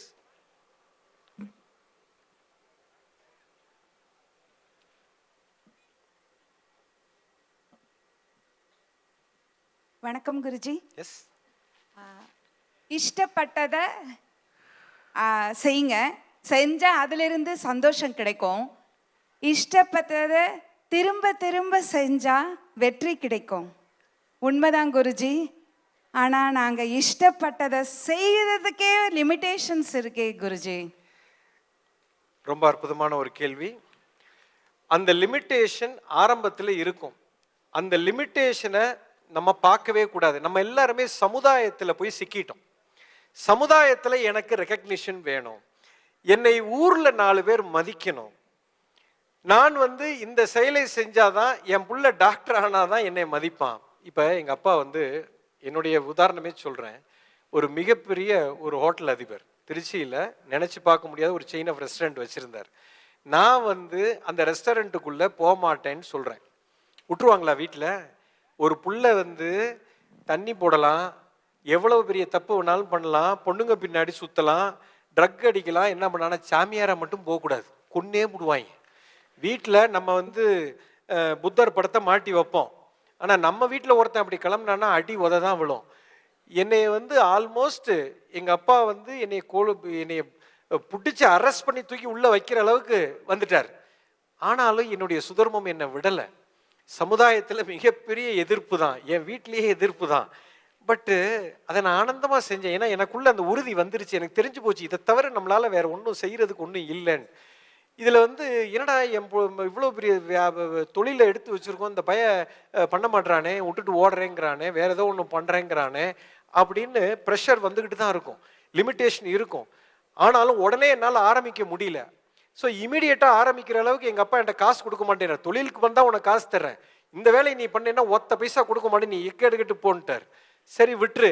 சரி, இப்போ நான் பணம் சம்பாரித்து நானே என்னை உருவாக்கிக்கணுங்கிற ஒரு வெறியோடு தான் நான் இறங்கினேன். அதுக்கப்புறம் தான் ஐடிக்குள்ளே போனேன். I am a finance person. அதுக்கப்புறம் ஆரக்கிள் ஆப்ஸ் படித்தேன், அமெரிக்கா போனேன், நானே சம்பாரித்தேன். மைனஸில் வெறி வந்து இந்த ஸ்பிரிச்சுவாலிட்டியை தான் பண்ணணுங்கிற வெறியில் எல்லா பணத்தையும் சேர்த்தேன். எனக்குன்னு ஒரு ஒரு ஒரு டெட்லைன் வந்துருச்சு, உடனே பேப்பரை போட்டேன். அடுத்த செகண்ட் வந்து இந்தியாவில் வந்து இறங்கினேன். பிளானை அப்போயே போட்டாச்சு. 11th படிக்கும் போதே பிளான் முடிஞ்சிருச்சு. நான் பார்க்காத குரு இல்லை, வீட்டுக்கு தெரியாமல் திருட்டுத்தனமாக தான் போவேன். எல்லாம் சமுதாயத்தில் எதிர்ப்பு, வீட்டை சுற்றி இருக்கு. என்ன வீட்டில் என்ன நம்மளை வெத்தலை பாக்க வச்சு அனுப்புவாங்க, ஊரை திருத்துறேன், நாட்டை திருத்துறேன் அப்படின்னு சொன்னால் எவனும் விடமாட்டான். பட் என்னுடைய சுதர்மத்தை கடைபிடிக்கணுங்கிற வெறி என்றைக்குமே என்னை விட்டு போகாது. யாருமே என்னை மாற்ற முடியும். எந்த அப்பா என்னை திட்டினாரோ, எந்த அப்பா அம்மா என்னை திட்டினாங்களோ அவங்களே வந்து அவங்க பிரச்சனைக்கு இது என் காலிலே வந்து விழுந்தாங்க. இது ஆரம்பத்தில் அந்த எதிர்ப்பு இருக்கும். ஃப்ரெண்ட்ஸ், இதை சுற்றி இருக்கிற ஃப்ரெண்ட்ஸ் எல்லாமே தடுத்து நிறுத்தினான். இப்போ அவன் பிரச்சனையை நான் சால்வ் பண்ணிக்கிட்டு இருக்கிறேன். அவன் வீட்டில் இருக்கிற பிரச்சனை, அவன் குடும்பத்தில் வியாபாரத்தில் இருக்கிற பிரச்சனை, இது அப்படி கொஞ்சம் ஆரம்பத்தில் நம்மளை புரிஞ்சுக்க மாட்டாங்க. நம்ம சமுதாயம் பின்னாடி என்றைக்குமே போகக்கூடாது. சமுதாயத்தில் எனக்கு கௌரவம் வேணும், எனக்கு பணத்துக்காக இதை செய்யணும், 4 பேர் என்னை புகழணும், என்னை வந்து பெரிய ஆளாக்கணும், இது பின்னாடி எல்லாம் நம்ம சிக்கிட்டோம்னா சுதர்மத்தை இழந்துருவோம். இதுதான் நமக்கு பெரிய நம்ம மனிதன் செய்யக்கூடிய மிகப்பெரிய தவறு. புரிஞ்சிருச்சா? அதுக்குண்டான போராட்டத்தை செய்யுங்க, கண்டிப்பா உங்களுக்கு வெற்றி உண்டு. எப்பயுமே லைஃப் தான் முக்கியம், லைஃப் சிச்சுவேஷன் முக்கியம் இல்லை. அதான் சொன்னேன், என்னை சுத்தி இருக்கிறத பார்க்காதீங்க, உணர்வை மட்டும் பாருங்க. அதுதான் இறைவன், உணர்வு தான் இறைவன். நல்லா புரிஞ்சுக்கணும். இறைவன் உங்க பக்கம் இருக்கிற வரைக்கும் உலகமே எதிர்த்து நின்னாலும் உங்களை அசைக்க முடியாது. பட் அந்த நம்பிக்கையும் அந்த தீர்க்கமான எண்ணமும் அந்த ஃபோக்கஸ் இருக்கணும், அதுலேயே கவனத்தை வைக்கணும். இந்த பக்கம் அந்த பக்கம் திரும்பக்கூடாது. எனக்கு வந்து ஏகப்பட்ட கவனச்சிதறல்கள் என்னை வரும், நம்மளை தேடி வரும். நம்மளை பக்கத்தில் இருக்கிறவனே நம்மளை உசுப்பி விடுவான், நமக்கு 7.5 கொடுப்பான். திரும்பவே கூடாது, இந்த பக்கம் அந்த பக்கம் திரும்பக்கூடாது. எவ்வளோ தொழில் பண்ணுறதுக்கு என்னை கூப்பிடுறாங்க தெரியுங்களா, எவ்வளோ விஷயத்துக்கு எப்போ போயிருக்கலாம். பட் இது மைண்டில் இங்கேருந்து லாடம் கட்டி விட்ட மாதிரி இப்படியே நிற்கும். ஏன்னா இது ஒன்று தான் எனக்கு ஆனந்தத்தை கொடுக்குது. அது பொருளை கொடுக்கும், சிச்சுவேஷனை மாற்றும். பட் எனக்குள்ள அந்த உணர்வை எந்த ஒரு வேலையும் கொடுக்காதுங்கிற தீர்க்கம் வந்துருச்சுன்னா மாற்றவே முடியாது. அது இழுத்துட்டு போகும் தர தர தர தரன். You understand? Hope you got the point. Yes, வணக்கம் குருஜி. இப்போ எங்க இருக்காங்க? இங்க last question. Okay, last question. Okay. இப்போ நிறைய பேர் வந்து மல்டிபிள் டிசிப்ளின்ஸ்ல வந்து நிறைய சாதிக்கிறாங்க இல்லையா? கண்டிப்பா. இப்போ வந்து கோல் அந்த சுதர்ஷம் வந்து ஒரு ஒண்ணுதான் இருக்கணும். சுதர்மம், சாரி, சுதர்மம் வந்து ஒண்ணுதான் இருக்கணும். அதுக்கு நிறைய பார்ட்ஸ் வந்து போக முடியுமா? இட்ஸ் பாசிபிளா? அது எல்லா பார்ட்டுமே சக்சஸ்ஃபுல்லா வந்து நம்மளால பண்ண முடியுமா? நிறைய பேர் நிறைய பிசினஸ்ல வந்து வின் பண்றாங்க இல்லையா? கரெக்ட். ஆரம்பத்துல அதை பண்ணவே கூடாது. ஆரம்பத்துல எந்த ஒரு விஷயத்தையும் நீங்க செய்யக்கூடாது. ஒரு லெவலை கிராஸ் பண்ணணும். அது வரைக்கும் இப்போ இப்போ இப்போ நான் வந்து இந்த நிகழ்ச்சி நடத்திக்கிட்டு இருக்கிறேன். இப்போ இந்த நிகழ்ச்சி நடத்துறதுக்கு இப்போ கடந்த கிட்டத்தட்ட 20 வருஷமா இந்த ஃபீல்டில் இருக்கு, 35 வருஷமா இந்த ஃபீல்டில் இருக்கிறேன், 20 வருஷமா இதை செஞ்சுக்கிட்டு இருக்கிறேன். இப்போ இந்த ஃபீல்டில் நான் இந்த நிகழ்ச்சி நடத்தணும்னா அதுக்கு ஒரு ப்ரோக்ராமை டிசைன் பண்ணுறேன். அப்போ அடுத்த ப்ரோக்ராம் ஒன்று டிசைன் பண்ணுறேன். த்விஜான், இப்போ அல்கமின்னு ஒரு ப்ரோக்ராம், அடுத்து த்விஜான் ஒரு ப்ரோக்ராம், அடுத்து தாரணான்னு ஒரு ப்ரோக்ராம், கைவல்யான். இப்போ ஒன்று ஒன்றா இது உருவாகுது. ஸோ இந்த ப்ரோக்ராமை டிசைன் பண்ணி இதுக்கு ஒரு ஸ்ட்ரக்சர் கொடுக்குறேன், அதுக்கு ஒரு விஷன் கொடுக்குறேன். சரி, இது சும்மா டிசைன் பண்ண முடியாது, இதுக்கு ஒரு அமைப்பை உருவாக்குறோம், அதுக்கு ஒரு ட்ரஸ்ட் ஃபார்ம் பண்ணுறோம். அந்த ஃபவுண்டேஷனை நடத்துறதுக்கு பல எனக்கு அறிவு ஞானங்கள் தேவை. அதுக்கு வந்து ஃபினான்ஸை கரெக்டாக நான் மேனேஜ் பண்ணணும், அதுக்கு ஒரு மீடியா டீமை செட் பண்ணணும், பேக் ஆஃபீஸ் டீமை செட் பண்ணணும். இதெல்லாம் பண்ணும்போது நாளைக்கு இப்போ ஒரு கேள்வி வருகிறது, சரி அடுத்த 20 வருஷத்துக்கு அப்புறம் இது யார் நடத்த போறா? அப்போ நான் அம்பாள்கிட்ட கடவுள்கிட்ட கேட்குறேன், ஏமா இது எப்படிமா நான் செய்ய போகிறேன்? என்னை இந்த இடத்துல உட்கார வைடா, இந்த சக்தி ஓட்டத்தை உனக்கு கொடுத்த மாதிரி இதுக்கு ஒரு ஃபார்முலாவை கொடுத்து இதுக்கு நீ வந்து ஒரு டெம்பிளை உருவாக்கு, ஒரு கஷேத்திரத்தை உருவாக்கு, அந்த இடத்துல ஒரு எஜுகேஷனல் சிஸ்டமை கிரியேட் பண்ணு, அந்த சிஸ்டமை இப்படி கிரியேட் பண்ணு அப்படி கிரியேட் பண்ணுன்னு உணர்வு சொல்லுது. இப்போ அதை உருவாக்குறதுக்கு இப்போ நான் கிளம்பியிருக்கேன். இது என்ன பண்ணுன்னா உங்களை வந்து பல துறையில் அதுவாக இழுத்துட்டு போகும். நீங்களா டிசைட் பண்ணவே கூடாது என்னைக்குமே. இப்போ இதை சார்ந்த இந்த ஞானத்தை கொடுக்கணுங்கிறதுலேருந்து நான் விலகவே மாட்டேன். பட் அது வந்து என்னை பல வேலைக்கு என்னை இழுத்துட்டு போகும். அதுக்குண்டான வேலைகளை செய்ய நாளைக்கு யாரு கண்டா ஒரு சினிமா படம் கூட எடுப்பேன் ஸ்பிரிச்சுவாலிட்டி பற்றி. அதுக்காக நான் ஃபில்ம் ப்ரொடக்ஷனுக்கு போயிட்டோமா கிடையாது. எனக்கு ஃபில்ம் இண்டஸ்ட்ரியில் பயங்கர ஆர்வம் ஜாஸ்தி. ஸ்கூலில் படிக்கிற காலத்துலேருந்து ஃபோட்டோகிராஃபியில் பயங்கர interest. I'm Trichy district cricket player, I'm under 14 state player, அதுக்கப்புறம் வேதநாயகர் தமிழ் இலக்கிய மன்ற தலைவர், ஃபிலாந்தலி கிளப் பிரசிடென்ட்டு. இது மாதிரி நான் இல்லாத துறையில் கேரியர் கைடன்ஸ் பிரசிடெண்ட்டாக இருந்திருக்கிறேன், தமிழ்நாடு நம்பர் 1 ஃபயரராக இருந்திருக்கிறேன், ஆர்டி பரேடுக்கு போயிருக்கேன். எதெல்லாம் பண்ணணுமோ எல்லாமே பண்ணியாச்சு. ஆனால் என்னுடைய மூலம் வந்து ஆன்மீகம்தான். ஆனால் இது எல்லா துறையும் எனக்கு வந்து காம்ப்ளிமெண்ட்ரியாக இருக்குதே தவிர இதை சுற்றி தான், நியூக்ளியஸ் சுற்றி தான் எல்லாமே ஓடும். ஒரு ஸ்டேஜை நம்ம கிராஸ் பண்ணிட்டோம், இது ஆட்டோ மோடில் எப்போ ஓட ஆரம்பிச்சிருச்சு, இது இனி நான் தேவையில்லை, இதுக்கு என்னுடைய சக்தி தேவையில்லை, நாம் போய் உட்காந்து இதை பண்ணணும்னு அவசியம் இல்லை அப்படிங்கிற ஒரு நிலைப்பாட்டுக்கு கொண்டு போகிறதுக்கு தான் இப்போ ஒர்க் பண்ணிக்கிட்டு இருக்கேன். அடுத்த 10 வருஷத்தில் நான் பேசாமல் இப்படி உட்கார்ந்துருவேன், இந்த ஞானம் ஆத்ம ஞானம் மக்களுக்கு போகணும் அப்படிங்கிறது ஒரு கோலாக செட் பண்ணி போயிட்டு இருக்கேன். அந்த ஸ்டேஜ் வந்துருச்சுன்னா நான் அடுத்ததை பற்றி யோசிப்பேன். அது வரைக்கும் நான் என்னோட டைவர்ட் பண்ணேன்னா என் எனர்ஜி வந்து டிசிபேட் ஆகிடும், பண்ணவே கூடாது. அப்போதான் நீங்கள் உச்சக்கட்டத்தை அடைய முடியும். இல்லைன்னா 10ஓட 11 ஒரு 4 பிஸ்னஸ் பண்ணலாம், மீடியாக்கராக இருப்பீங்களே தவிர வேற ஒன்றும் செய்ய முடியாது. ஸோ ஒரு ஸ்டேஜ் ரீச் பண்ணுற வரைக்கும் இந்த பக்கம் அந்த பக்கம் நகரக்கூடாது. Your energy has to be accumulated. Where awareness goes, இதுதான் ஃபார்முலா. எங்கே விழிப்புணர்வு செல்கிறதோ அங்கே சக்தி செல்லும், எங்கே சக்தி செல்கிறதோ அங்கே மேனிஃபெஸ்டேஷன் நடக்கும். நீங்கள் எந்த ஒரு பிளேயராக இருக்கட்டும், நீங்கள் ஒரு கிரிக்கெட் பிளேயராக இருக்கட்டும், கிட்டத்தட்ட பார்த்தீங்கன்னா வாழ்க்கையில் ஒரு நாளைக்கு இப்போ டெண்டுல்கர் எடுத்துக்கங்க, அவர் 10ஆம் கிளாஸ் கூட படிக்கல. ஒரு நாளைக்கு கிட்டத்தட்ட 10 மணி நேரம் கிரிக்கெட்டில் மட்டும்தான் இருப்பார், வேற எந்த பக்கம் அந்த பக்கம் திரும்ப மாட்டார். உலகத்தில் நீங்கள் ஜாக்கோவிச் டென்னிஸ் பிளேயர் இருக்கார், ஒரு நாளைக்கு 7 மணி நேரம் டென்னிஸ் ஆடுறாரு. ஆப்வியஸ்லி வேர்ல்டு நம்பர் 1 இருப்பார். இன்னைக்கு உலகத்தில் சிகரத்தை தொட்ட அத்தனை மனிதர்களும் இப்படித்தான் இருக்கிறாங்க. அவங்க வந்து அந்த ஒரு விஷயத்தை விட்டு இந்த பக்கம் அந்த பக்கம் நகரம், அது எல்லாத்தையும் பிடிச்சி இழுத்துட்டு வந்துடும். இன்னைக்கு டெண்டுல்கர் வந்து பல பிஸ்னஸ்ல இருக்கிறார், இன்னைக்கு MS தோனி பல பிஸ்னஸ்ல இருக்கிறார். பட் அவங்களோட கோர் வந்து அந்த சுதர்மம், கடவுள் கொடுத்த வரம், அந்த கிரிக்கெட்டுங்கிற அந்த ஒரு சக்தியை கொடுத்துருக்கு. இன்னைக்கு இளையராஜா, இன்னைக்கு AR ரஹ்மான் இருக்காரு, பாட்டுங்கிற சக்தியை கடவுள் கொடுத்துருக்காரு. You understand? அதை விட்டு அவங்க விலகவே மாட்டாங்க. பட் அதை வச்சுக்கிட்டு பல தொழில்கள் பண்ணுவாங்க. பட் அதெல்லாமே காம்ப்ளிமெண்ட்ரி. பட் கோரை வந்து நீங்க விட்டுறவே கூடாது. You understand? Have I answered your question? Yes, thank you. Thank you. So I think முடிச்சுக்கலாம்னு நினைக்கிறேன் கார்த்தி. ரொம்ப ரொம்ப இப்பேற்பட்ட ஒரு வாய்ப்பு கொடுத்தது ரொம்ப நன்றி. Yes, thank you. நம்ம காலையிலேருந்து numbers, business, money, health, wealth எல்லாமே பேசிகிட்டு இருந்தோம்.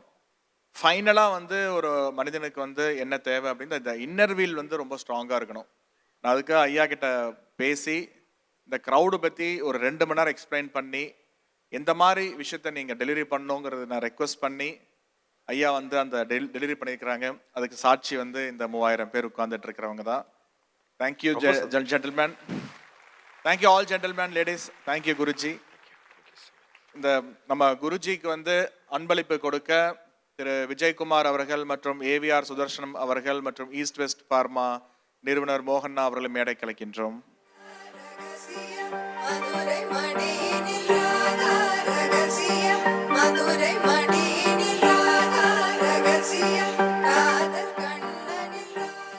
அனைவருக்கும் வணக்கம். இந்த குருஜி பற்றி இங்கே ஒரு விஷயத்தை ஞாபகப்படுத்தணும்னு நான் நினைக்கிறேன். கல்லணைன்னு கேள்விப்பட்டிருக்கீங்க திருச்சியில். அது ரொம்ப வறட்சியாக இருந்தது, தண்ணியே இல்லாமல் இருந்துச்சு. அவரை ஒரு 10 வருஷம் இருக்குமா சார்? 2017 நான் ஒரு ரூமுக்குள்ளே போகிறேன். அப்போ குருஜி அங்கே இருக்கார். அவர் பேசிகிட்டு இருக்கார் ஒரு சப்ஜெக்டு. நான் ஒரு சப்ஜெக்டை நினச்சிட்டு அங்கே போகிறேன். அப்போ தான் சார் எனக்கு நண்பரானார்.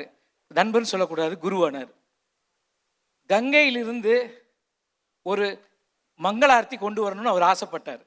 அவர் எங்கெங்கேயோ ட்ரை பண்ணி அன்றைக்கி யோசிச்சுட்டே இருக்கார், கங்காலேருந்து மங்களார்த்தி கொண்டு வரணும்னு. அப்போ நான் என்ன சொன்னேன், அந்த மங்களார்த்தி நான் கொண்டு வந்தேன். கல்லணையில் சார் பண்ணார். இன்னைக்கு வரைக்கும் தண்ணி வத்தலை. அந்த ஊர் கலெக்டர் எல்லாருமே ஆச்சரியப்பட்டாங்க. என்ன சார் கங்கா ஆரத்தி எடுத்தால் தண்ணி வந்துருமா அப்படிங்கிற மாதிரிலாம் கேட்டாங்க. இன்னைக்கு இந்த அளவு ஒரு எப்படின்னா ஒரு ஆன்மீகம், அந்த கங்கா ஆரத்தி எடுத்தோன்னா அந்த அளவு ஆன்மீகம். அது உங்கள் பர்மிஷனோட சொன்னேன். ரொம்ப சந்தோஷம். அது நம்ம ஒன்றும் பெருசாக பண்ணல, இது அம்பாள் சொன்னது. தண்ணிங்கிறது மிகப்பெரிய விஷயம். தண்ணிக்குள்ளே தான் எல்லாமே இருக்குது. தண்ணிங்கிறது அதை பற்றி பேசினா அது ஒரு 4 மணி நேரம் பேசலாம், நேரம் இல்லை. ஸோ அது வந்து பெருமாளினுடைய அம்சம், நல்லா புரிஞ்சுக்கோங்க. நீருக்கு உயிர் இருக்கிறது, சக்தி இருக்கிறது, அது நம்ம கூட பேசும். ஸோ அதனால தான் எல்லாமே நீரை ஒரு பிறப்பிலிருந்து இறப்பு வரைக்கும் நம்ம தாயின் கருவில் நம்மளை உருவாக்குனதே தண்ணி தான். செத்ததுக்கப்புறம் அஸ்தியை கொண்டு கரைக்கிறதும் தண்ணி தான். வாழ்க்கைங்கிறதே தண்ணி தான். அதுக்கு வந்து போதுமான மரியாதையை கொடுக்காதனால தான் தண்ணியை இழந்துட்டோம். அதுக்கு அந்த பூஜையை பண்ண அன்னைக்கே மழை வந்தது. நீங்கள் இருந்தீங்க. 7 மணிக்கு பூஜை ஆரம்பிக்கிறோம், 8:30 மணிக்கு முடிக்கிறோம், 8:45க்கு மழை வருது. விவசாயிகள் ஒரு 5000 பேர் இருந்து மிரண்டு போனாங்க. அன்னையிலிருந்து அந்த சுற்று வட்டாரத்தில் இருக்கிற ஒரு 30 கிராமமும் மக்கள் விவசாயிகளுக்கு அந்த நீரினுடைய அருமை தெரிந்து டெய்லி அதுக்கு நன்றி செலுத்தி கொண்டு இருக்கிறோம். அதுக்கு ஒரு ப்ரேயரே கிரியேட் பண்ணி நம்ம ஆளுங்கள்லாம் பண்ணிட்டு இருக்கிறாங்க. அந்த ப்ரேயரை பண்ணிட்டு இருக்கிற அந்த 30 கிராமத்துக்கும் இன்னைக்கு வரைக்கும் தண்ணி பிரச்சனையே கிடையாதுங்க. பக்கத்து கிராமத்துக்கு தண்ணி பிரச்சனை இருக்கு, இதுக்கு தண்ணி பிரச்சனையே கிடையாது. பெரிய பெரிய ஒரு பாக்கியம். அது நான் ஒன்றும் இல்லை, பகவான் கொடுத்தது. அது அன்னைக்கு வந்தீங்க. நம்ம எல்லாருமே கடவுளின் ஒரு கருவிகள் தான், வேற ஒன்றும் இல்லை. நம்ம மூலியமாக அது பல வேலைகளை செய்கிறது.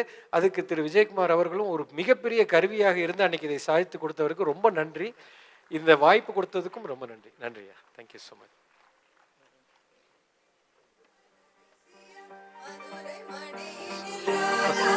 ரகசியம் மதுரை மணி